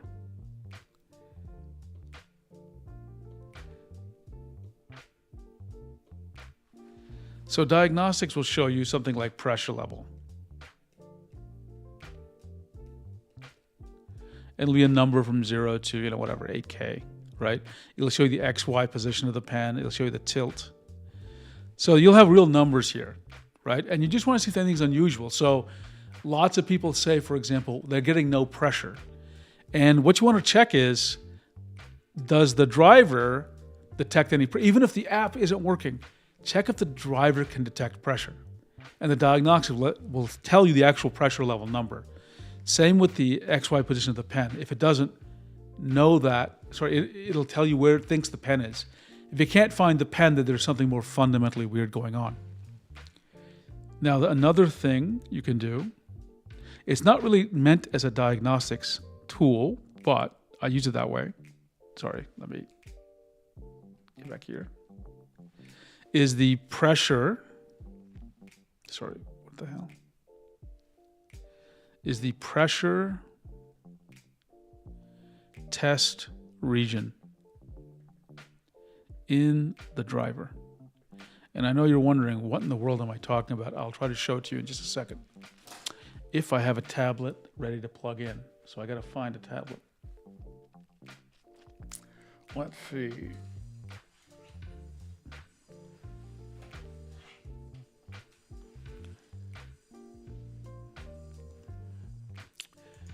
Cammy Luna says you should utilize concepts infinite. Oh man, it's so funny.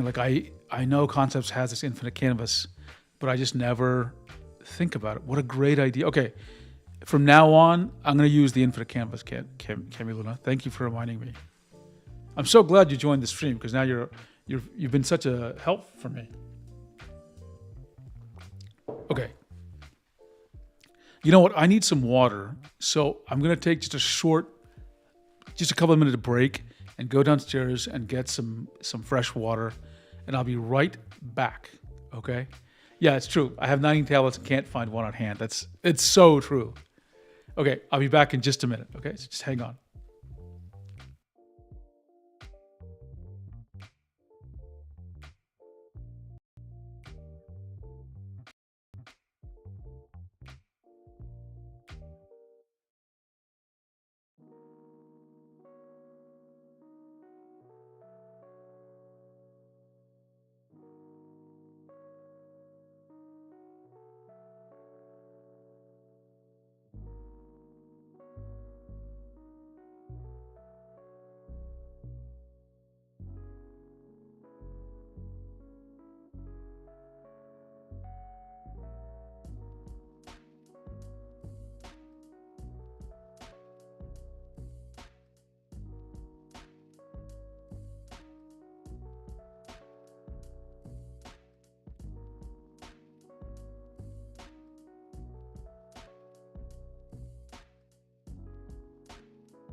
Okay, I have returned with fresh water. And someone points out, let's take this an opportunity to have a hydration reminder. My nutritionist says, look, I'm just going to be upfront with you all. I am addicted to caffeine-free Diet Coke. And, and she said, you need to stop drinking so much caffeine-free Diet Coke. And I go, but it's Diet Coke. What's wrong with Diet Coke? She says, no, stick to water. So I have been... Cammy Luna. It's not that I've been using a mouse. Oops, sorry. What happened here? Sorry, I'm trying to get my music back on. Okay. It's not that I've been using a mouse. What happened is I'm using a separate computer to draw for Canvas, and that's what was going on. So I had a tablet attached to the computer I'm streaming on. And the reason I have to use the streaming computer is the thing that's running Canvas does not have a Wacom, SenseLabs, Huion, XPPen driver.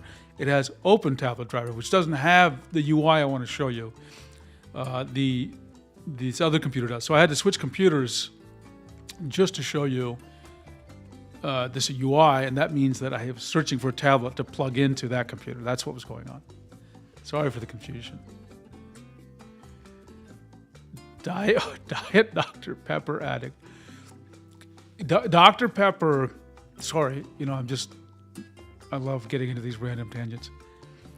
Every year, I deliberately, let me back up here. In Microsoft, on every floor of the building, there's a kitchenette, okay? And there's two big refrigerators that contain like soda or pop, whatever you want to call it. Contains milk, water, all sorts of things, okay? And every year, I do my Dr. Pepper experiment. I literally take a completely cold, chilled bottle of Dr. Pepper. I crack it open, I take a sip, and I just wait a minute or a few seconds, and I think, yep, I still hate it. And I pour it out. I just cannot. I cannot deal with Dr. Pepper. But it's I feel like I should like it because I love root beer. But somehow it just does not. Let me put it this way. I'm a little older than many of you, but does any of you remember the drink called Tab? T-A-B, Tab. Tab was an awful drink, and for some reason I just associate Tab and Dr. Pepper as like very similar flavors, even though I don't think they really are. But like it's burned into my brain for some reason. Dermond. So, we have a lot of peppers in the chat. It seems. I like Dr. Pepper though. I'm the only one in my whole family drinks it. There's something genetic, I think, about some genetic component, like people inherit the like for Dr. Pepper. It passes through. Okay, Cammy knows Tab, right? I wonder if they still make it. It was more of a 70s thing. At least that's how I remember it. Hey, I'll have a little funny story for you. Remember I told you I like Diet Coke, caffeine-free Diet Coke. The cans are kind of like in this goldish looking color. And I had this Jeep Grand Cherokee. And I used to go play hockey all the time, ice hockey, and even like roller hockey. And, so before we'd go play the game, I would like go to the kitchenette and get, like 3 or 4 of these cans of caffeine-free Diet Coke to hydrate myself. And, we're driving and it's an SUV. And so, I haven't done this in 2 decades, but I just telling you this funny story. And I would drink some of these cans and I would drink it and I would just throw the can in the back, right? Like at the very end of the SUV. My friend got in and he says, he looks back there, he goes, remember, the cans have a kind of golden color. And he looks at me, he goes, hey, Seven, those cans aren't really made of gold, right?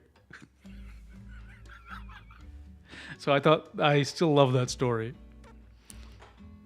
Let's see. Tab is offered in New York City hospitals with hospital meals. I got to research this. Now I want to try some. Back then in the 70s, Tab it didn't have aspartame or sucralose. It had a sweetener called saccharin. And saccharin is a nasty flavor.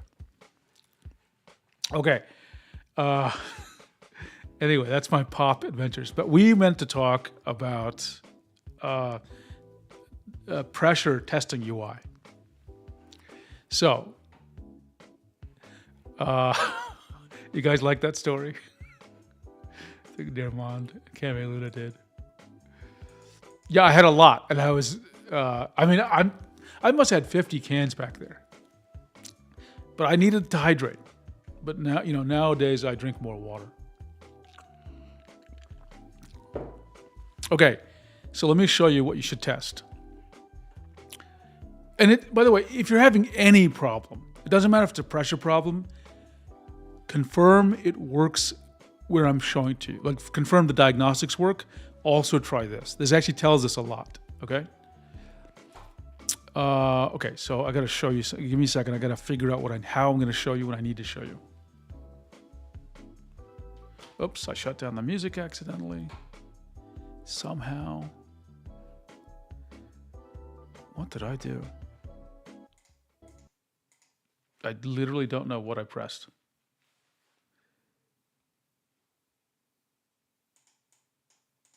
Okay, I just don't know. Can everyone still hear me? I just want to double check that the audio is actually happening here.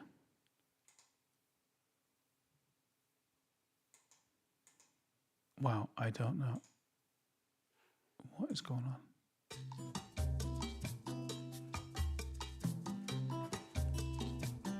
Let me check my own audio. It says you should be hearing the background music, but I myself am not hearing my own music, so just in case, I want to confirm what is working. Give me 1 second. Hear me, the music stopped. Okay, the music should be on. Now I'm trying to figure out why I don't hear it.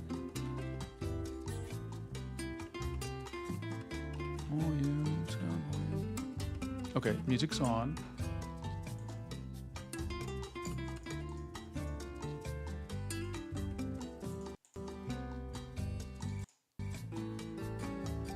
Oh, that's so weird. Yeah, the music just kind of, in my own ears, went off, even though you hear it. So I'm not sure why that is. That is so strange. Give me a second. I'm going to see if I can...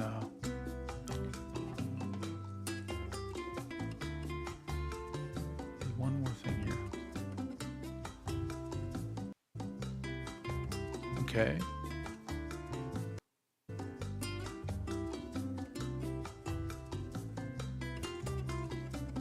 I solved the problem. Somehow I had muted it in macOS sound settings to this device. So, okay, sorry for the confusion. Always these little issues. A little loud? Okay, I'll fix it. That should help. Let me know if it's still a little bit too loud. Okay, what I want to show you is some UI, okay? So, I'm going to close some windows or minimize them. And let's see.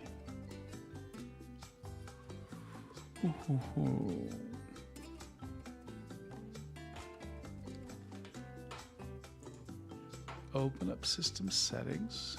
Dermond, okay, volume looks like it's working for Dermond perfectly. So let me show you. I'm going to use this one. That's not what I want to show you, but it's not totally wrong either.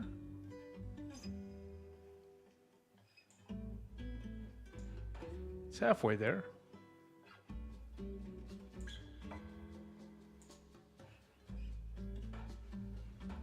Sorry. I am just trying to figure out what I'm looking at and how to make it show you what I want to show you. Okay. I want to change this to one of my other screens. show.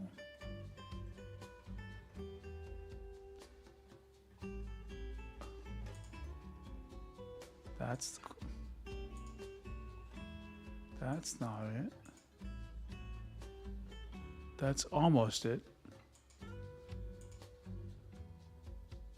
There we go. Okay. We're actually on the right screen. So I should have Wacom installed here. Let's see. Yeah, okay. So I opened, okay, let me show you everything I did so it's not, you know, silly and confusing. I clicked on the Apple icon, System Settings, and you get to this thing differently in Windows. You can just open up the normal app. It's called Wacom Properties.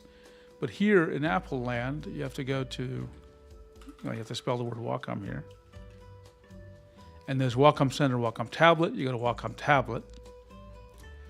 And we detected a device that is not supported by this driver. Of course. Okay, give me a moment. I'm going to have to get an older device.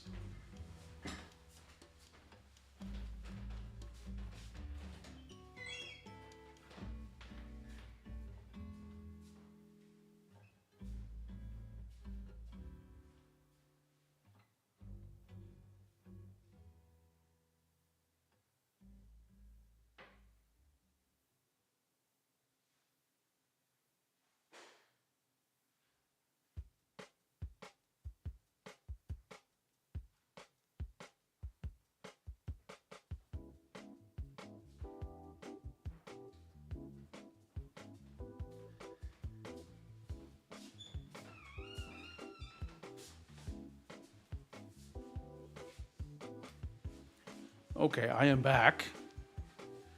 So I have a Wacom Intuos Pro 2025 plugged in. But what I want to show you is a Wacom Intuos Pro 2017. I just plugged it in. Let's see if... there we go. It appears. Let me move this other tablet out of the way.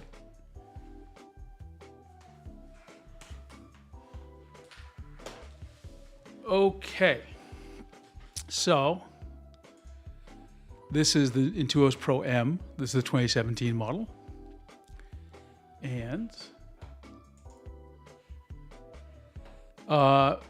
where is the UI you should use to verify this thing works?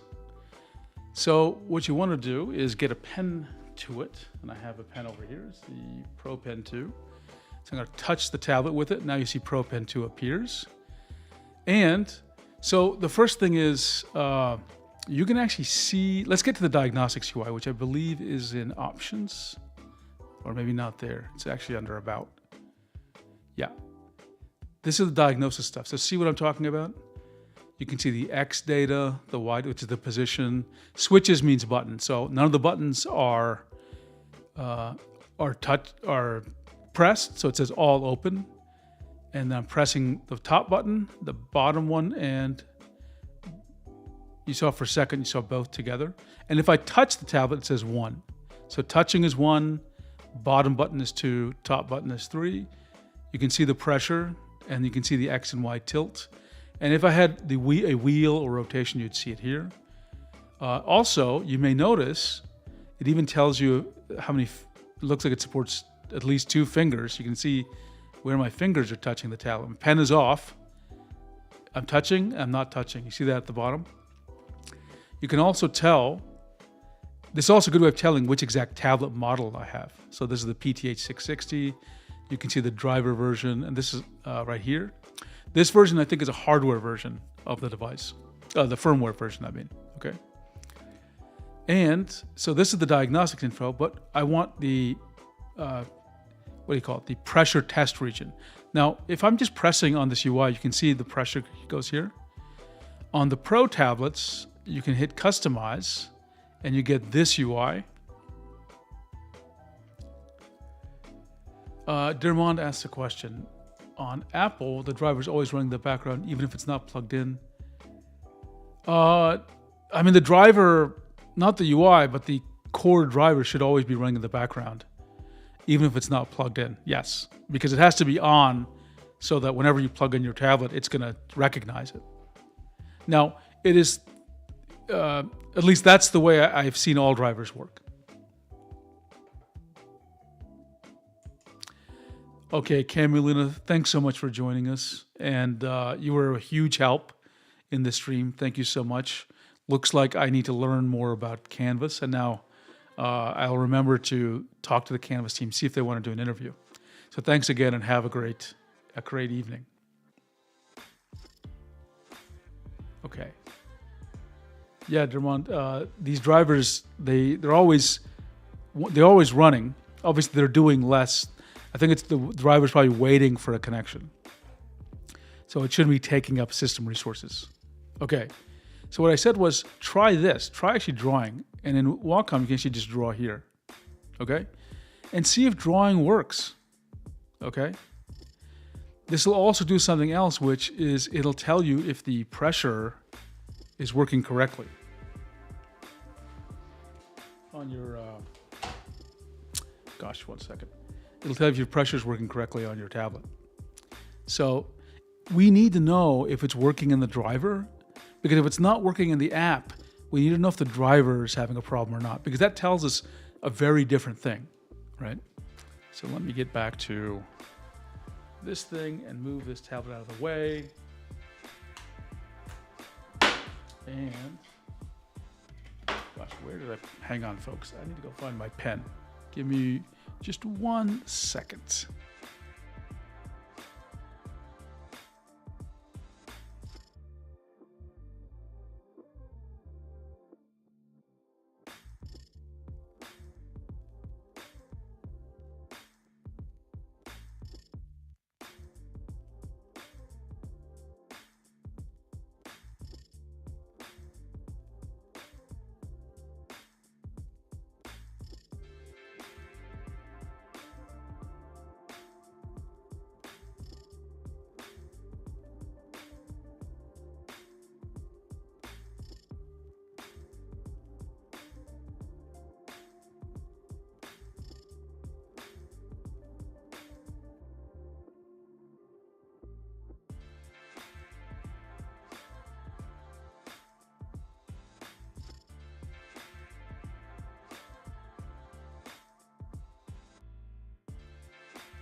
Okay, thanks so much for patience. When I was getting the water, I moved my pen away, so I just had to find it.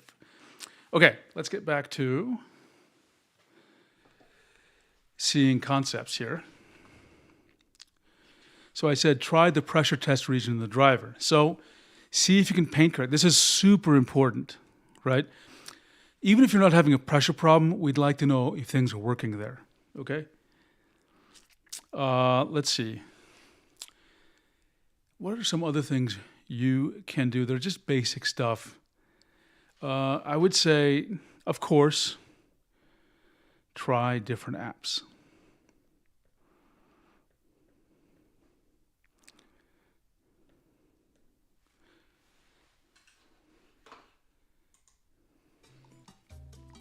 And so, for example, if you're using Krita, try, actually, no matter what you're doing, I really like to know if Krita works, right? To me, that's a standard app. Like, it has very good pen support. So if it's working in Krita, that tells me a lot. Another thing, so use whatever app you're using, but try to use it in Krita. If you're already using Krita, try some other app. Now, one app, I actually also think it's useful for me because, you want to simplify these cases, these repro cases. We'll get into what that means in a second, is try an online app. Now, there's many you can try, like Magma, etc. I actually built my own. I'll go ahead and just show it to you. Krita is the base for our tests. And it's a very reliable app, right? And it has its own UI, which we'll show you in a second. What do I want to show you? I want to show you, I have my own tablet tester. So let's go here, and I'll just show you the tablet tester. Now I built this app. It's not an especially great app. And I'm going to add more to it to help diagnose issues. So it's on my docs page. You can see it right here. It's called 7 Pens. I should call it Online Tablet Tester. And if I click here, it goes to this GitHub repo. And this is a web app. And I'm just drawing on it with my Surface Pen. And you can see pressure sensitivities there. You can disable pressure to just see it work like that. Or you can enable tilt. So now it will only change width. Pressure is not what's changing it here. Let me press clear. It's actually how much I'm tilting the pen, right? Now it's not meant for painting, but what you'll notice is, again, it'll help me figure out the kind of problem you have. So I would recommend whatever app, tell us if it works in the app you're using. Tell us if it works in Krita. Tell us if it works in an online tool like this. Dermont, David Revoy is an artist who only uses Linux, makes his tablet tests with Krita, and Krita has a lot of built-in tools for pressure and other stuff. Okay, I'm so happy you said that. That actually leads me to my next topic. So one of the reasons I tell people to look in the driver is we want to know the pressure curve, okay? And so let me get back to concepts, right? We want to know the driver pressure curve.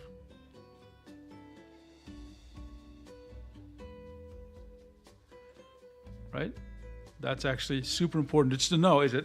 Because we want to know if it's the default one or is there a special curve there, because that can affect things. Now, so that's at the driver level. There's one more thing you can do is take a look at what your app says. So let's go there. Actually, before we get to the app, let me just say one more thing here. It's like, how can I express this? There are 3 places your pen is working. One is in the driver, one is in the app, there's a third place.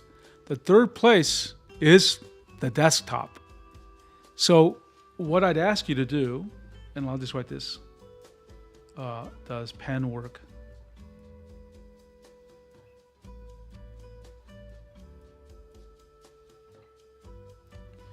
That means on Windows, let me show you the screen, right? Does the pen work on the desktop? So I'm going to hit Windows D to show the desktop.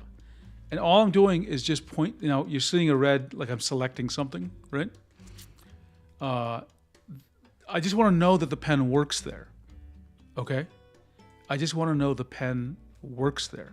That tells me a lot, right? If it doesn't work here, there are real problems. And on Windows, it's probably not the highest priority thing to do, but I will write this on Windows. On the desktop, what is the cursor shape? Or pointer shape when using the pen. So let's go back to the desktop, and what I'm going to do is I'm going to use my finger on the trackpad, okay? And just want you to take a look at the mouse. What do you see? You see the typical mouse arrow pointer. Now I'm going to use the pen. And you see this different kind of icon. Believe it or not, that different kind of icon tells me something. Like, I know something is true because of that. So if you just tell me, when I'm drawing on the desktop, I don't see the normal pointer, I see this weird little thing, tells me quite a bit. Specifically, what it tells me is you're not using a normal tablet driver. You're using a different kind of tablet driver, okay? We'll talk about what that is in a second. Now, so that's the desktop. Now let's talk about your application. So if we go back to concepts, remember there are 3 places you can test. The other place is in the application.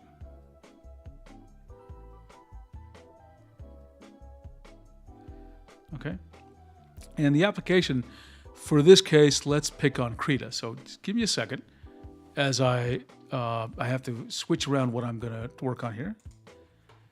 And I'm going to launch Krita. Let me just make sure I have it installed first.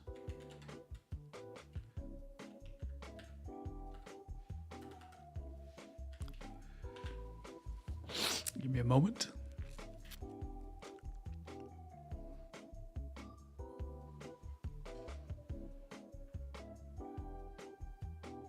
Okay, so I'll just go ahead and show you my screen, which is, I believe this. Okay, you can see I was actually trying to draw something.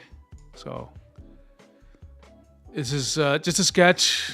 I would say this is not even typical of my style, by the way. In case anyone's wondering what I actually draw like. I'm going to close this and create a new document. New image, create. Okay. So now I need a normal tablet to be plugged in. So give me a moment. And I've got my Wacom here. And let me configure my Wacom really quickly. So I want to get to Wacom tablet. I just want to configure the mapping because I have 4 monitors on my streaming computer. I don't know why this is giving me that message. Let's see. I want to go to mapping. See, I have 4 monitors. And I want to map this to the middle bottom. So force proportions as always. And then screen area is not that one. Monitor 2. Okay, cool. We're in the right place. Okay, so this is Krita. And so I want you to do the same thing. Go ahead and take your pen and make sure, it's kind of functioning here correctly.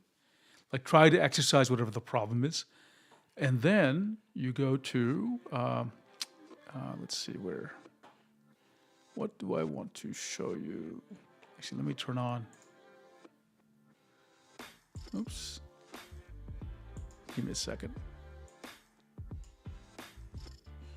Yeah, you can see me now. Okay. I want you to go to, where is it? In Mac, it should be under Settings. Is that right? Where is it? It's in like a different place on Mac and Windows, so I have to keep looking for it. I guess it's under Creative Preferences. Let's try that. Yeah. Here it's under Mac OS, it's under Creative Preferences, in a different place on Windows. And you want to go, it's called Configure Krita is the name of the dialog. And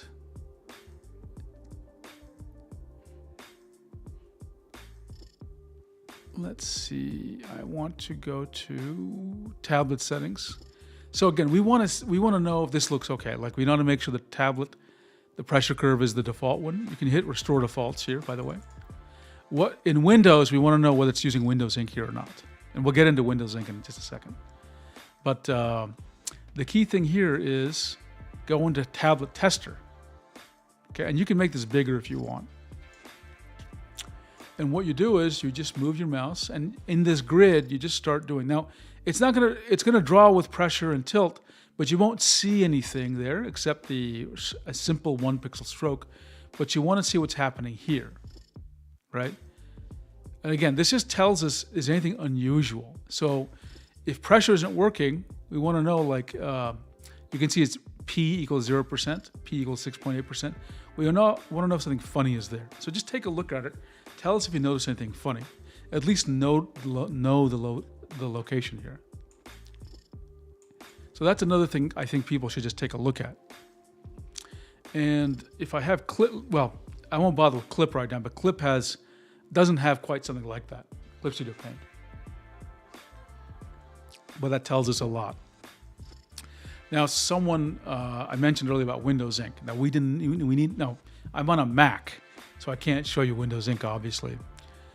And my other laptop does not have a normal driver. And so in the driver, you need to tell us if Windows Ink is enabled or disabled. And there's 2 places to go to. First is the driver and then the application. Let's go to the driver. And I'll pick Wacom tablet here.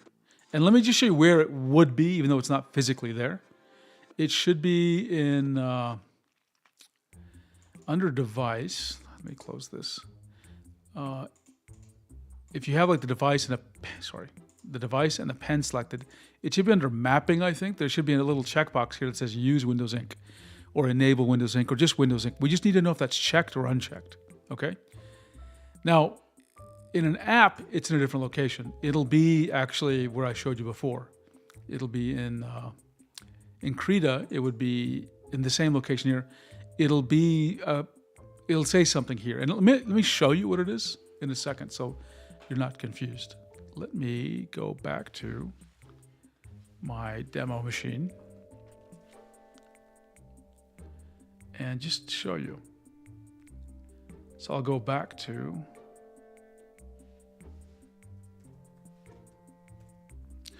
because this is the most important thing or the most likely thing that causes problems in Windows is this Windows Ink setting. So it looked like this in the driver. It looks like this in Krita, okay? And let me just show you where it is in the drivers in Wacom, just so you have an idea where to find it. So I'll click on this, and there's a screenshot in Wacom. You can see it right here. Again, it's not zooming in, but you should get the idea. Can I zoom in? Yeah, here we go. Whoops. That zoomed in a bit too much. Right? You select the tablet, then the pen, and then under the mapping tab, use Windows Ink. Wacom Center has a similar thing. You select the pen, and then on the right, under advanced settings, there's Windows Ink. And in Krita, since I couldn't show it to you on a Mac, obviously, let's go here. And let's find Krita. And here it is in Krita. See, it's the same place, but you get these new options here. It says Tablet Input API. Again, this only appears on Windows, which is why you didn't see it earlier. Here it says WinTab versus Windows Ink. We need to know what these two things are set to. It's super important. And Dermond raises a really good point. And the nice thing is that you can enable or disable Windows Ink depending on the app. And that's so important. Now, I am planning a very detailed I'm planning a very detailed video on how to set up Windows Ink correctly. Because what I've discovered is it's very easy to misunderstand what the checkbox in the driver is doing and what the checkbox or the buttons are in the application and how those relate. And so I am making a video, preparing a video, which would really explain what to do. But let me get back to concepts here. That's the other thing I want you to be aware of is Windows Ink settings. We need to know this. And this is both in the driver and the application. Okay. I know we're going through a lot of stuff because there is a lot of things. Like if you can just say yes, no, I tried that, didn't try this, it helps us so much. Okay. So we're covering a lot of things. This is all based on what I see people actually struggling with. Another thing that happens here, and we need to know if you've installed multiple tablet drivers.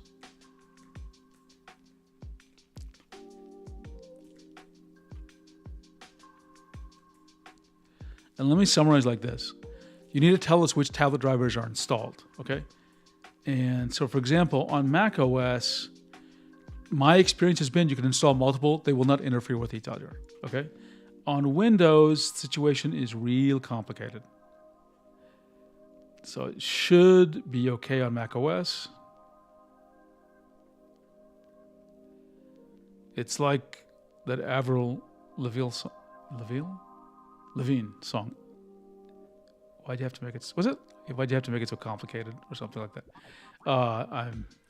I'm not. I don't listen to her music, but I just remember that lyric from the song.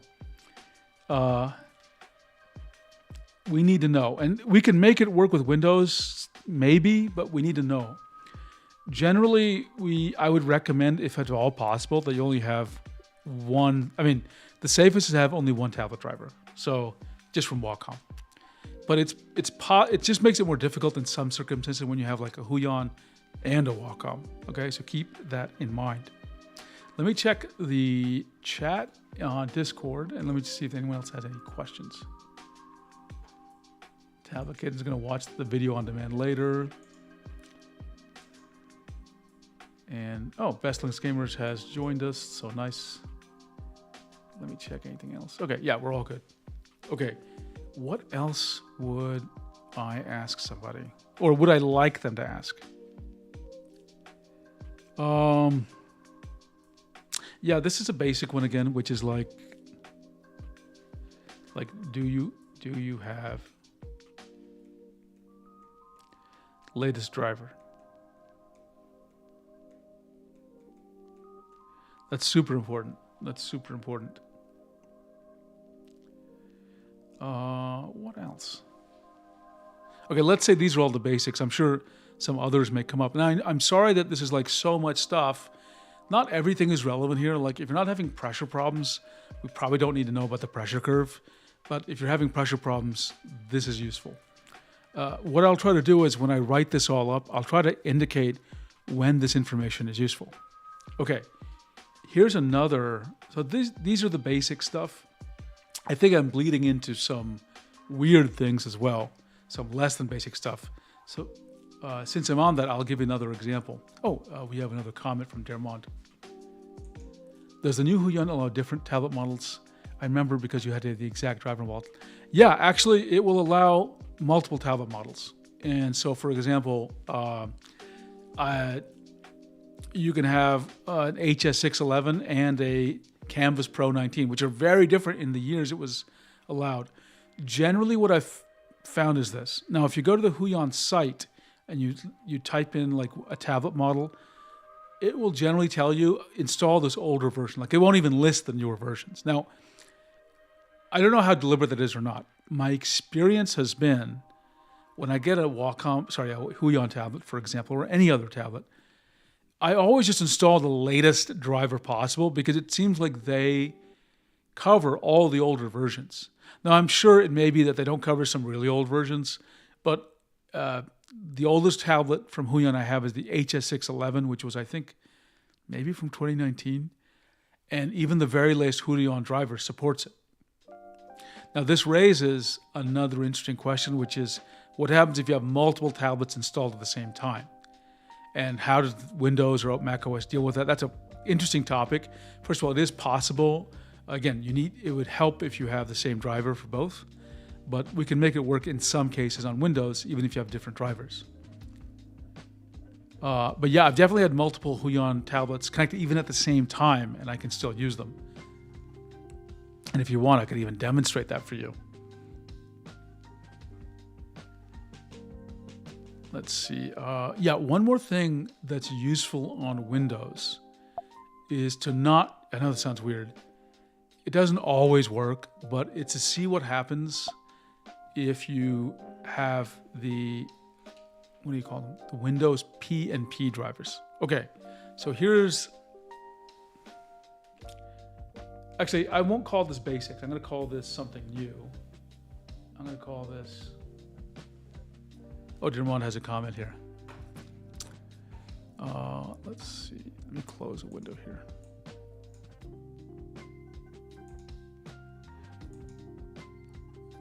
Back then, I remember I couldn't have the new 1060 Plus with the 680 TF at the same time. That was decades ago. Yeah, I've never even heard of the 680 TF. So that must have been quite a while ago. But that's a good point. You may get into problems if the model is super old, right? Having said that, sometimes, again, even though they list like older drivers for some of these older models, the newer drivers seem to work well with them. And I don't know if that's official or not, but it seems to work in my experience. Now, one more thing, which is, I'm going to put this in the advanced bucket, actually. And this is, I would call this I'm going to unplug this Wacom here for a second. I keep triggering the express keys. So I'll call this on the right. These are basics. So here's some like kind of like somewhat advanced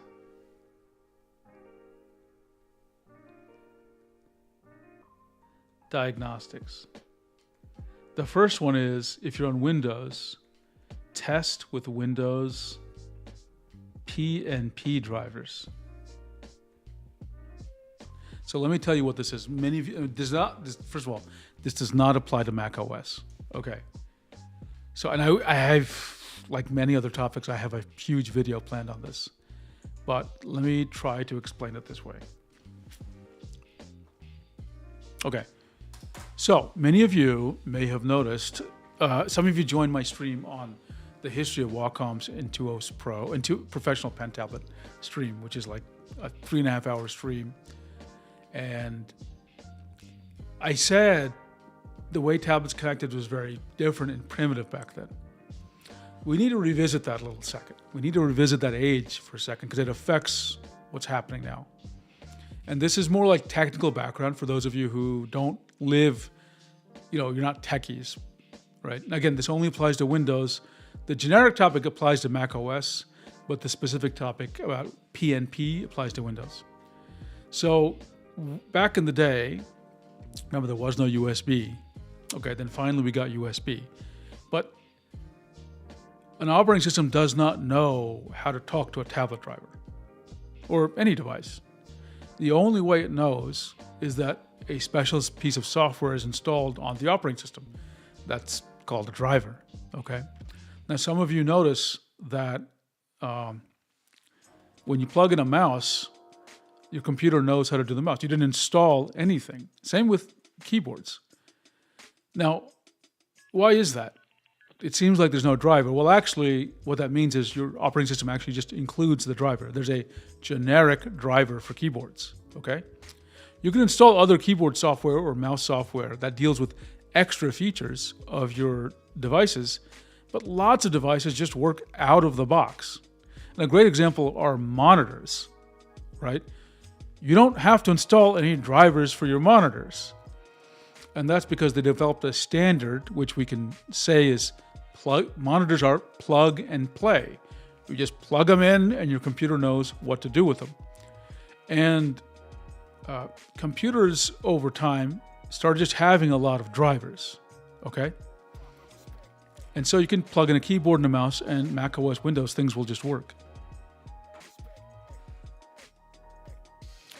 Now,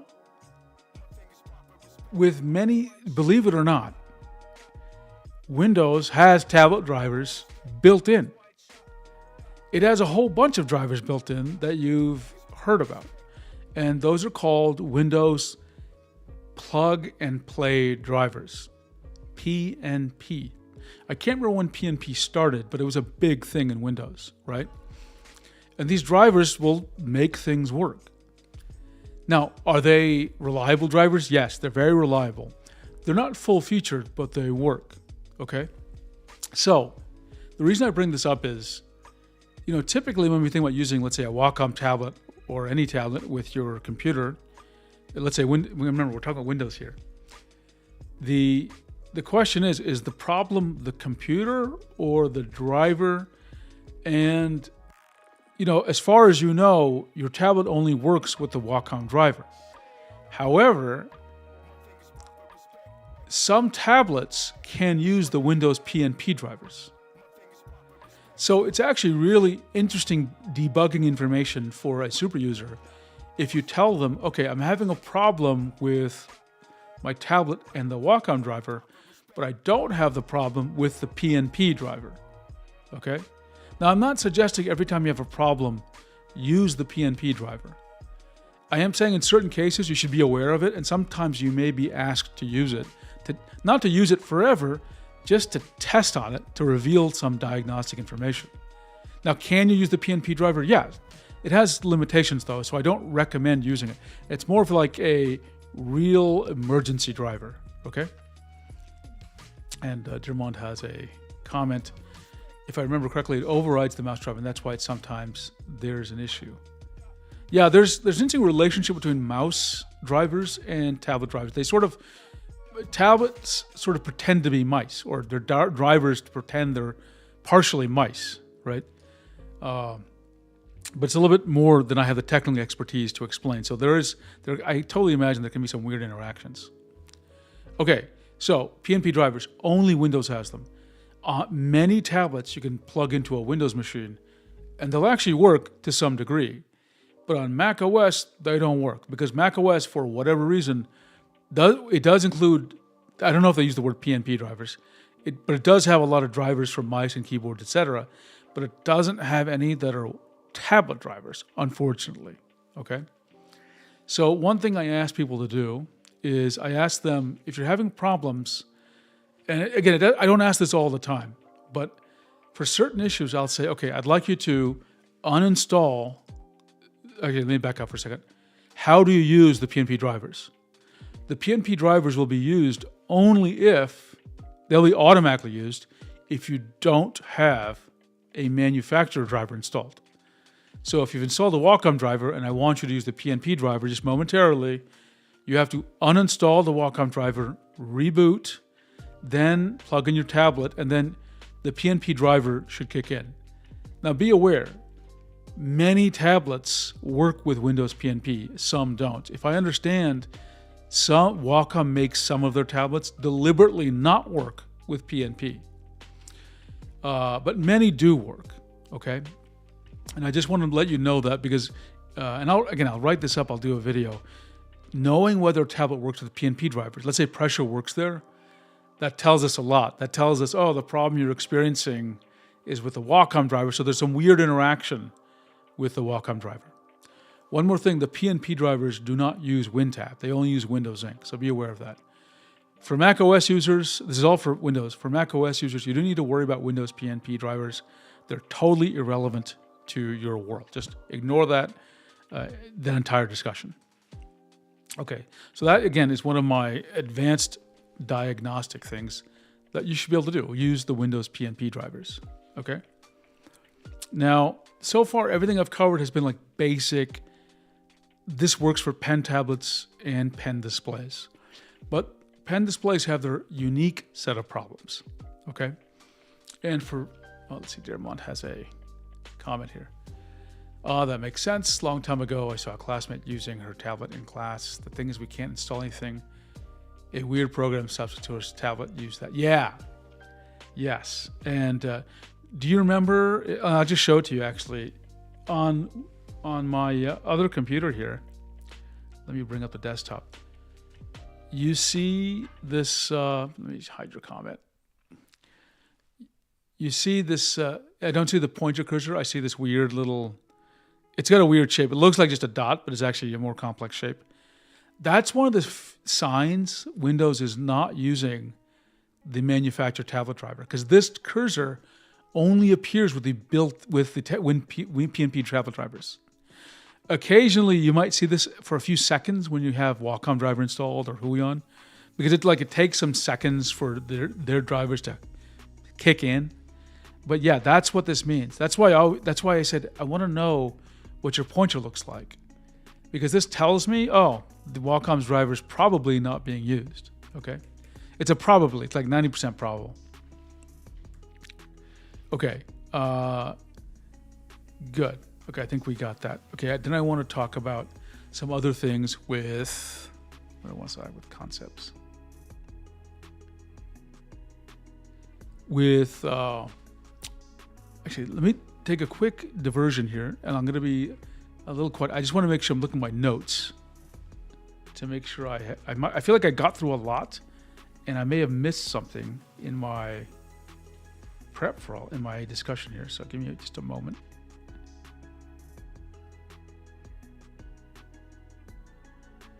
Not that. Because now that I've got an audience, I just want to make sure I'm not missing anything.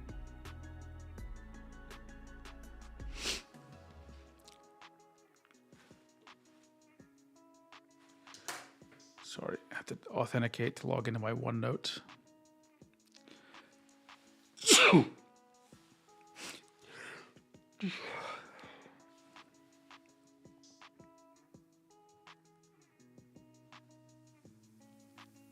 Just a few minutes. Let me take a quick look here.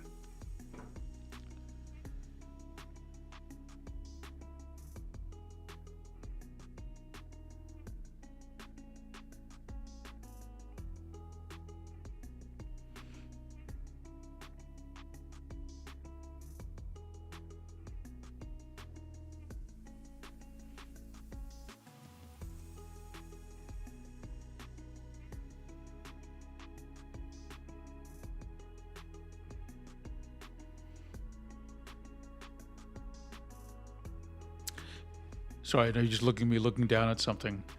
I just want to confirm that I have any other notes I wanted to share, just in case I might be missing something.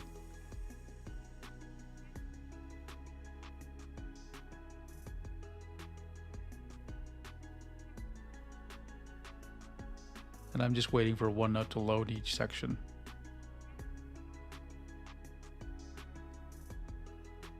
Okay, I think we're fine there. Okay, so what are the problems with pen displays? Pen displays are interesting because this is the one reason I recommend for beginners to get a pen tablet instead of a pen display. There's so many things that can go wrong with a pen display. Okay, so let's just try to cover the top things that happen with the pen display that you should be aware of. I'm not sure if these are basic or advanced. Probably they're basic because they're so fundamental to pen displays. Let's bring concepts back up. So I'll put this under pen displays.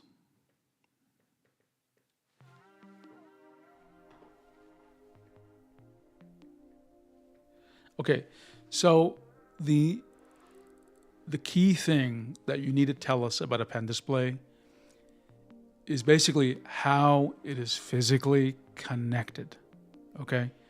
And what I mean is, what I'd like you to do is, because it's so hard to do this in words, what I'd like you to do, let me go erase something here. I'd like you to draw a picture, right? Whenever you come to, or be able to really clearly describe it, maybe you can do it in text, but I'll do it visually so that it's really obvious. Whatever the problem, if you're having a problem with the pen display, then, especially if you're not seeing anything on the screen, or you're getting it, or you're not seeing what you'd expect to see, one of the first things we need to know, or if it's blinking or something, is the following diagram. We want to know, this is the computer, right? And here's the pen display. Let's say it's a Cintiq, okay? A Wacom Cintiq. We just want to know how it is literally physically connected, okay?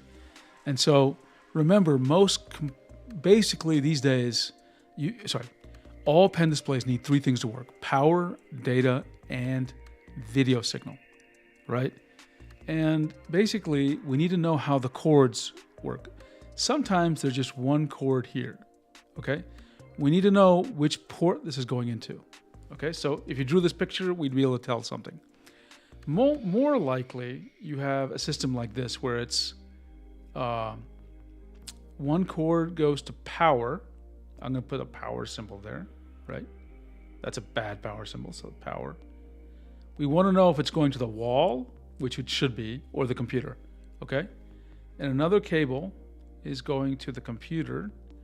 This is usually an HDMI port, okay? And then another one's going here. This is usually a USB-A port. We need to understand this diagram. Literally, if you just drew this, we'd know a lot, right? We'd be able to ask you questions a lot faster, okay? Another thing, to be more specific about pen displays. So look, how is it connected physically? Physically. Again, I apologize for my really crazy writing here. So that's one thing. Specifically, we want to know, it's very important. How is it getting power? Basically, is it getting it from a wall, or is it connected from the computer? I would always recommend people get power from the wall, meaning a power adapter, okay? Then, this is kind of a tough one to explain. Let me see if I can explain. We want to know if you're using HDMI. If you're using HDMI, so if HDMI, which HDMI port are you using?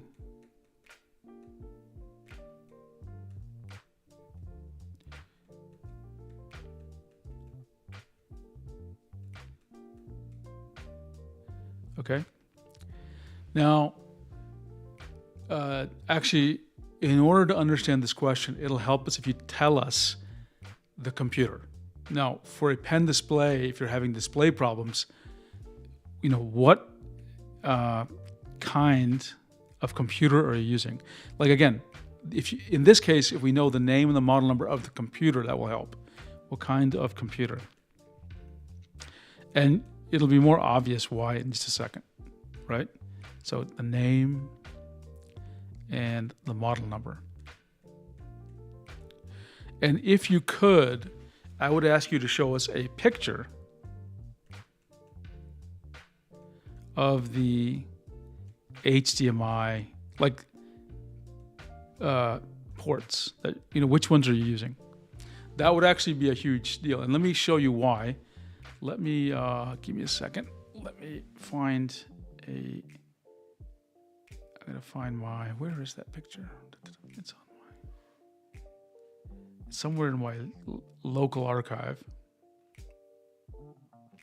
of blogs. I think I did this video in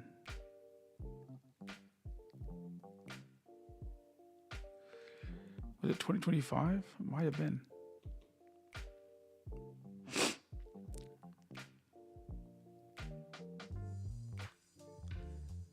Where is it? Sorry, I need to find this video or this PowerPoint.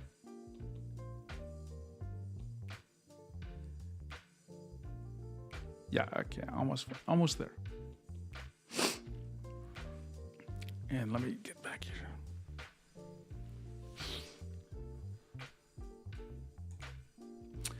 I think pen displays add more issues for being a whole display attached to a tablet.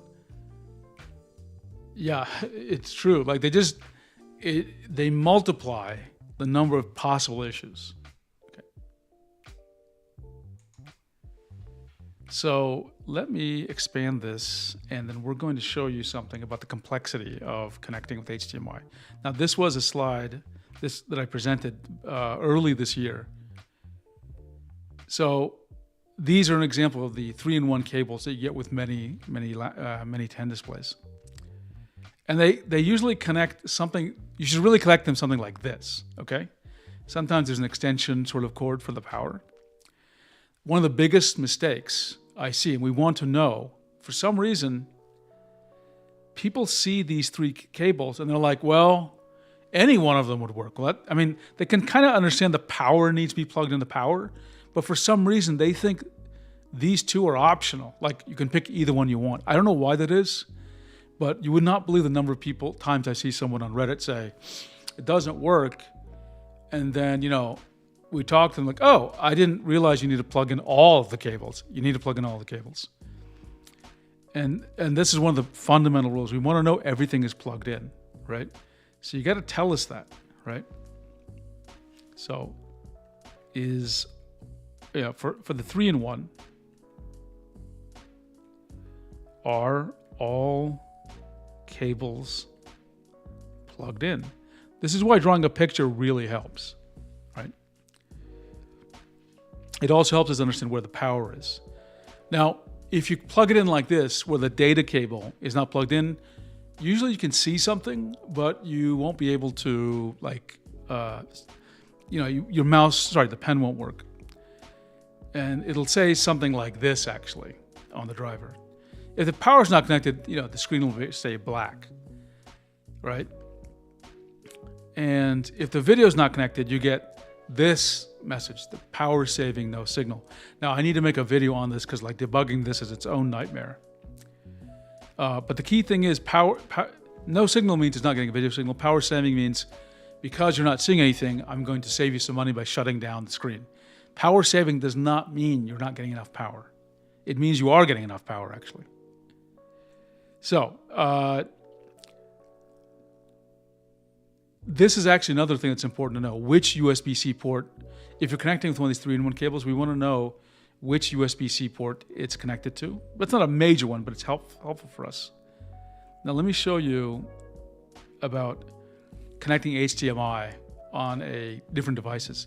If you're connected to a thing like this, which is a MacBook Pro, this HDMI port will work. And on this mini PC, these HDMI ports will work. However, with desktop PCs, you can see there's an HDMI port on the left there, and there's an HDMI port on the right. Okay? Thermon, does a single USB setup is better? Well, that's a great question. And I prefer to use a single USB-C setup, and I'm going to do a video on it. However, if it's your first time installing a tablet, I always recommend try the 3-in-1 cable first. Once you've gotten that working, then see if you can get the USB-C cable part working, because it's even more complicated with the USB-C cable, right? There's just so much more involved. That's why I need to do a special video on it. So I think it's better, it's more elegant, but I think it should be the second thing you do, not the first thing you do. There's no harm trying, just to quickly see if it works. But if it doesn't work, don't spend time debugging it. Go the 3-in-1 route. And then we can solve the USB-C part later. Because again, it's more complicated. So remember I said we need a photo of the ports? This is why. The truth is, it's much more likely, let me move my face out of the way here. It's much more likely that this port will work on the graphics card, the GPU, than this port on the motherboard. Sometimes this will work, sometimes they don't. So we need to know this, because lots of people plug it in here, just doesn't work, right? It just does not work.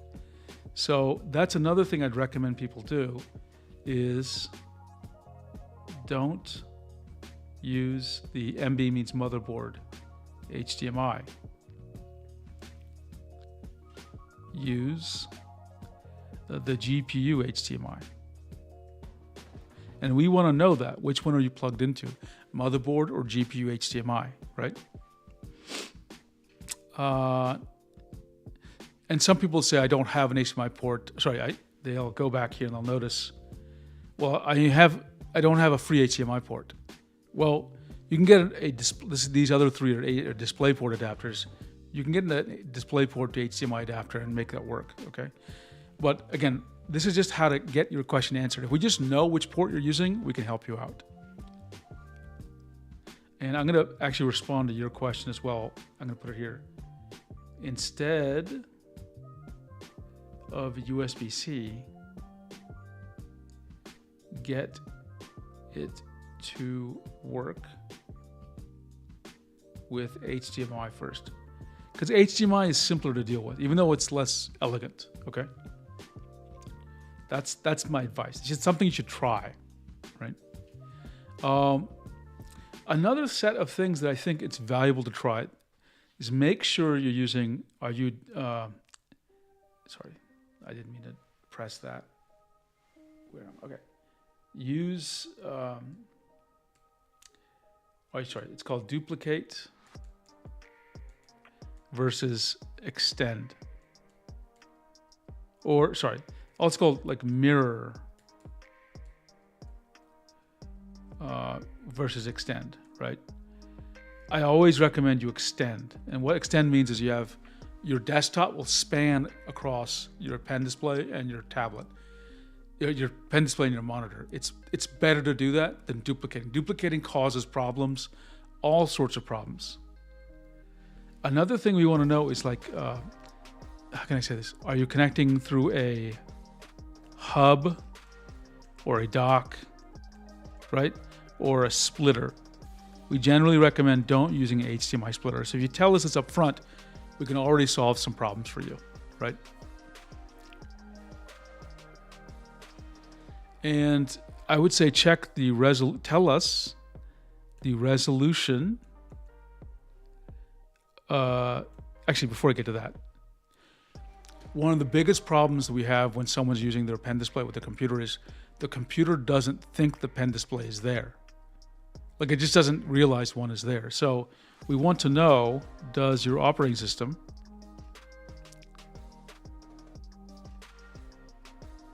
detect the display in the tablet. So let me show you exactly where you can find this information. And this will save everyone so much time. So detect, this is in my site. Yeah, I have a troubleshooting guide called Computer Does Not Detect Display. So here's an example. On the left is when I have, and this is a Windows example, because Windows does this a little bit weirdly. When I have two monitors plugged in and I add a pen display, let me move my face.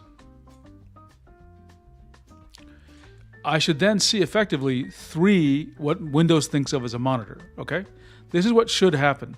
But if you plug in your pen display and you don't see a new one, then you got a problem. Your computer doesn't even think there's a thing plugged in. So we got to solve this problem before any other kind of problem we deal with. We have to know that your computer actually thinks there's a monitor there. And just in the Mac, it's a similar case with a Mac. This is, let's say, a MacBook Pro with a built-in display. If you plug in a pen display, you should see two things here. But if you don't, we have to detect. We need to know this. Now, there are things you can do, which is what this document describes, right? Things that do and don't do.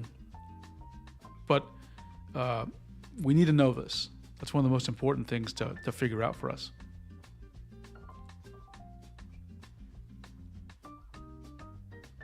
And again, we won't cover every solution. This is like, again, the point is how to get an answer. We're not trying to fix the problem in this video. It's just, here's all the things you can do that would speed up the chances that you get an answer. Okay, let's get back to this thing. Does the OS detect? Oh, we covered duplicate, extend. It's useful to know what resolution and refresh rate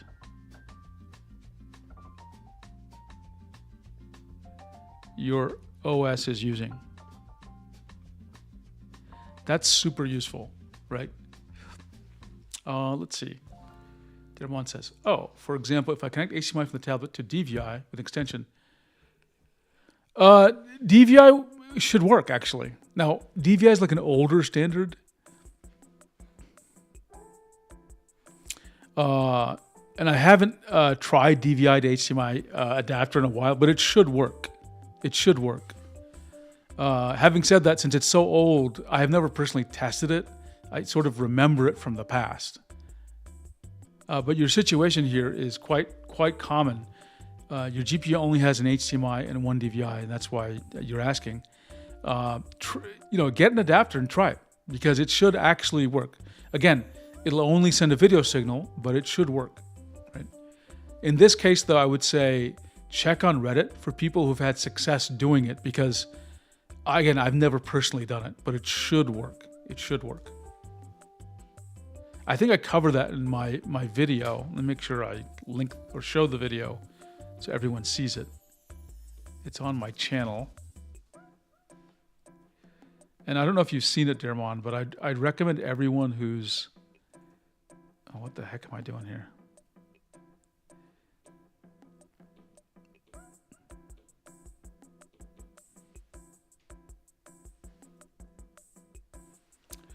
This thing is acting so crazy. Okay.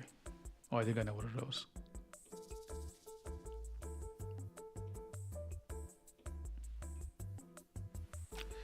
My Surface Pro is just acting nuts. Like if I type in something. Oh, there we go. Now it's okay. Let's see. YouTube.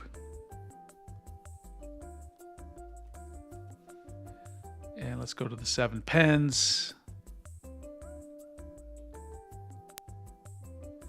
And I just want to make sure people see this video, because I always recommend people having problems, like they're getting no signal, especially, to watch this video. So let me just bring it up. It's called Connecting a Pen Display to Your Computer, Part 1, Basics in HDMI. And I actually cover DVI somewhere in here, actually. Like I mentioned, you can see it here. And I cover all sorts of things about it. Let me just get there, actually. the first thing, Dermond, is there are multiple DVI adapter shapes. So you have to make sure you get the right one that fits the shape you have, okay? And the other thing is the DVI adapters, they tend to be kind of small little units, like these little things here. They're not like long cables, right? I don't know why that is. It just seems to be a historical thing. But yeah, you would be wanting to look for something like this, right? Just make sure it'll fit into what the kind of this DVI thing that you have. Now, unfortunately, I just don't, since DVI is old, I just do not have any GPU or PC that has DVI connections anymore. So I'm just unable to test this, unfortunately. Otherwise, I'd be happy to try. Now, one thing about this refresh rate that I think is useful to do, and sorry for my reason my writing is so bad. Yeah, definitely watch that video, Dermond. And I want your feedback, and I'm going to do the equivalent video for USB-C. And by the way, I absolutely recommend people watch that video before they get a display tablet, because people aren't ready for the complexity of how a pen display needs to connect. It'll really clarify a lot of issues. Okay, one thing else that you should try if you on refresh rate and resolution is if you're not seeing something correct, then try. This is how can I say it? This may reveal a problem even if it doesn't give you what you want. Just try lower resolutions. Try lower refresh rates. Again, it may be awful to use it that way, but what we want to know is what does it reveal to us? Maybe it reveals something to us about what the problem is, okay? Now, another technique, which is a wild one, and this is like, what's the right word here? This is magic, okay? This isn't scientific. This isn't, I'm sure there are reasons this works, and I've personally experienced it working, but I'm not even saying it's high probability. I think one thing you can do is if you have a pen display problem, especially when you're not seeing something or not seeing something weird, is take the pen display and connect it to another computer and then come back and connect and see if it works with another computer and then come back. What I've noticed is if it doesn't work with computer A, but you can get to work with computer B, sometimes that the fact that you can, especially the fact that it works with computer B will trigger it to start working with computer A. It's my, jump start theory, right? So I'll put that like jump start it. Try with another computer. Sometimes it'll just work when you come back. That's just the way it happens.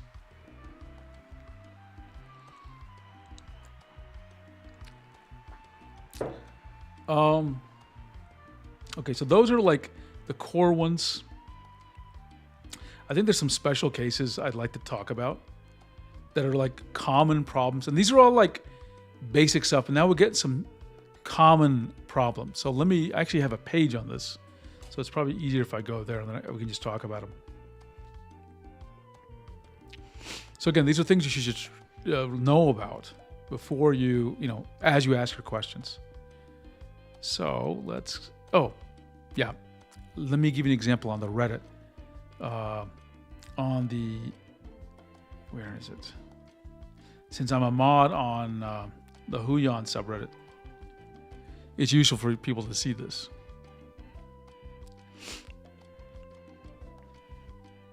So notice, I try to make it so obvious for people. When you go to the Huion subreddit, it literally says at community highlights, read this first. For some reason, people's eyes they skip right past this. I don't know why it is, because it tells you a lot of interesting things. And this subreddit has it. So does, because I'm the mod here. Let's see, XP Pen has it. right? Read this first. Let's see. I have it for drawing tablet, I'm pretty sure.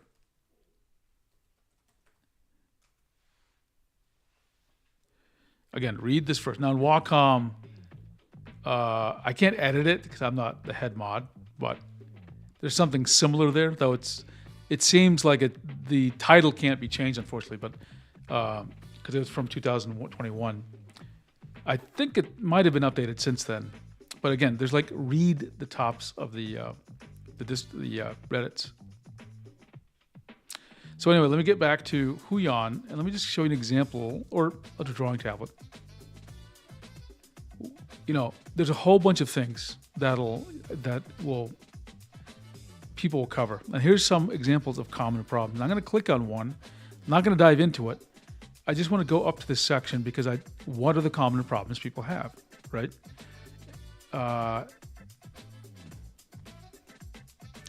So basically, and we'll see if we can help. Lose or damage their pen. Well, the key thing you need to understand there is what's the model number of your pen. And then, make sure it's compatible, right? The pen no longer reports pressure. Those diagnostic steps I talked about already, looking at the pressure in the driver and then the application. This will help identify the problem there. Same with pen pressure stuck at 100%. Tablet driver doesn't detect the tablet. That's this case when, despite the fact it's plugged in, the tablet driver says, "Hey, I don't know what's going on here with your tablet." Like it thinks it's not plugged in. There's things you can do to diagnose. So those are common ones. Here's some other ones. Sorry, I'm messing up my English here. Another one which I should add here is when you're drawing while you're hovering, and there's some things that you should take a look at. So these are common problems. My point is, all these will be addressed by the topics I told you about. Like, look for these things, try these things. You'll speed up your time solving these things. What I'll try to do is maybe provide a more comprehensive, condensed list that says this problem, try these things. Okay. And then once it's true, I'm not ready. I need to fix my PC first in order to get one of these. Rock and roll VGA.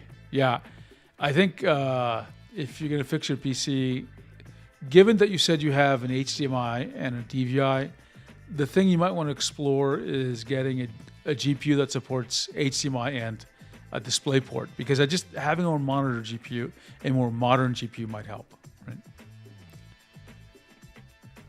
Let's see, anything else in here? We talked about diagnostics.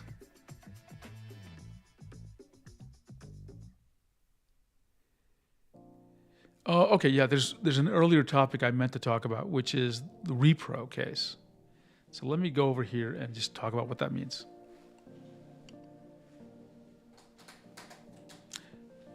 I guess it's even less of a specific instruction than a philosophy.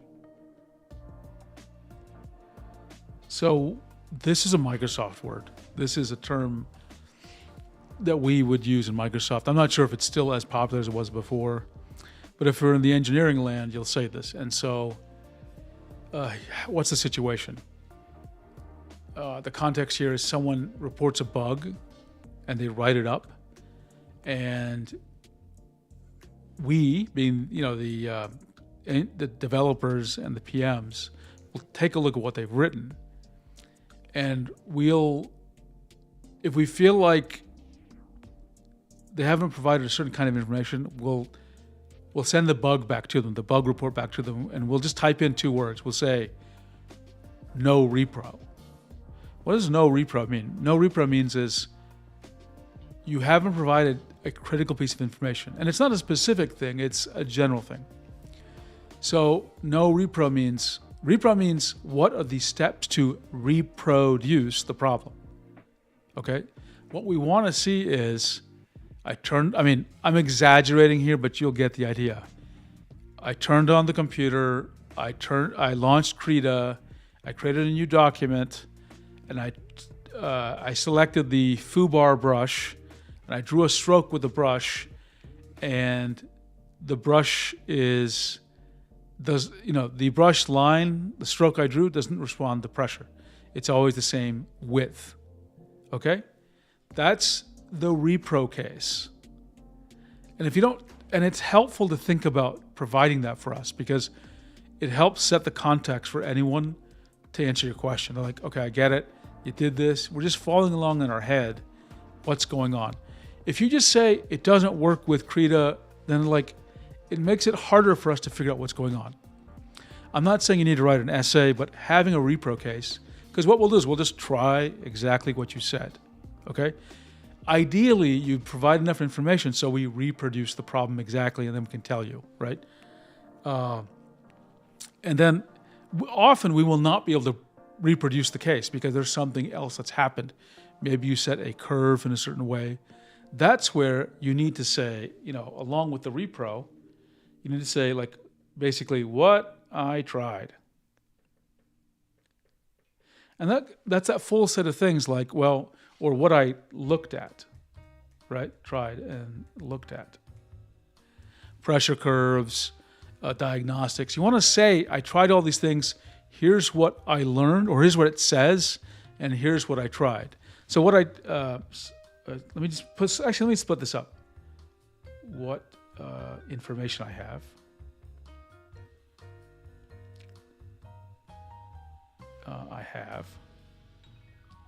This is all the diagnostic stuff, and this is what you tried. Tried is I tried with another computer. I tried with Clip Studio Paint. I tried with an online app. I tried a different pen. I tried a different USB port. And if we have all this information, so the repro is like steps, then it really helps us understand how to fix the problem. So I think a combination of all these things will make a huge difference if you want to get your problem solved. Okay, so I think I've covered all the basics, okay? So I think I'm good so far with this stream. I've been going for about 3 hours. Again, what I'm going to do is I'm going to take the things I've written here and some of the comments, and I'll make a document or refresh some documents, and then I'll create a smaller, more concise video that addresses all these things. In the meanwhile, if anyone has any feedback or they have any additional tips for people who need help and how to get their questions answered, please let me know. I'm more than happy to incorporate that into a video. Okay? And with that, I think I'm going to close the stream in a minute. I'll just hang on for a few more minutes to see if anyone has questions.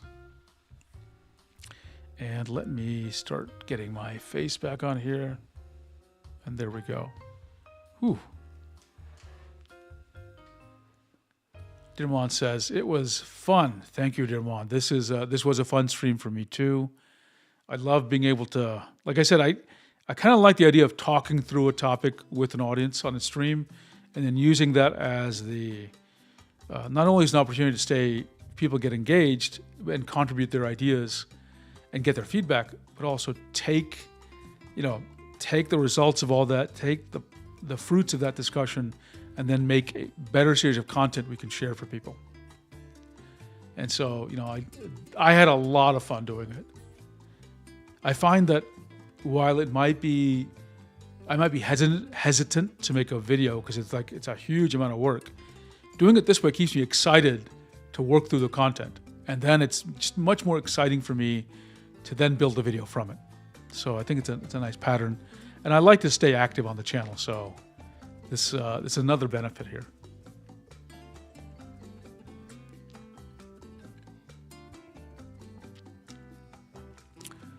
Okay. I don't see any other comments in the Discord. Okay. And let me check in the channel.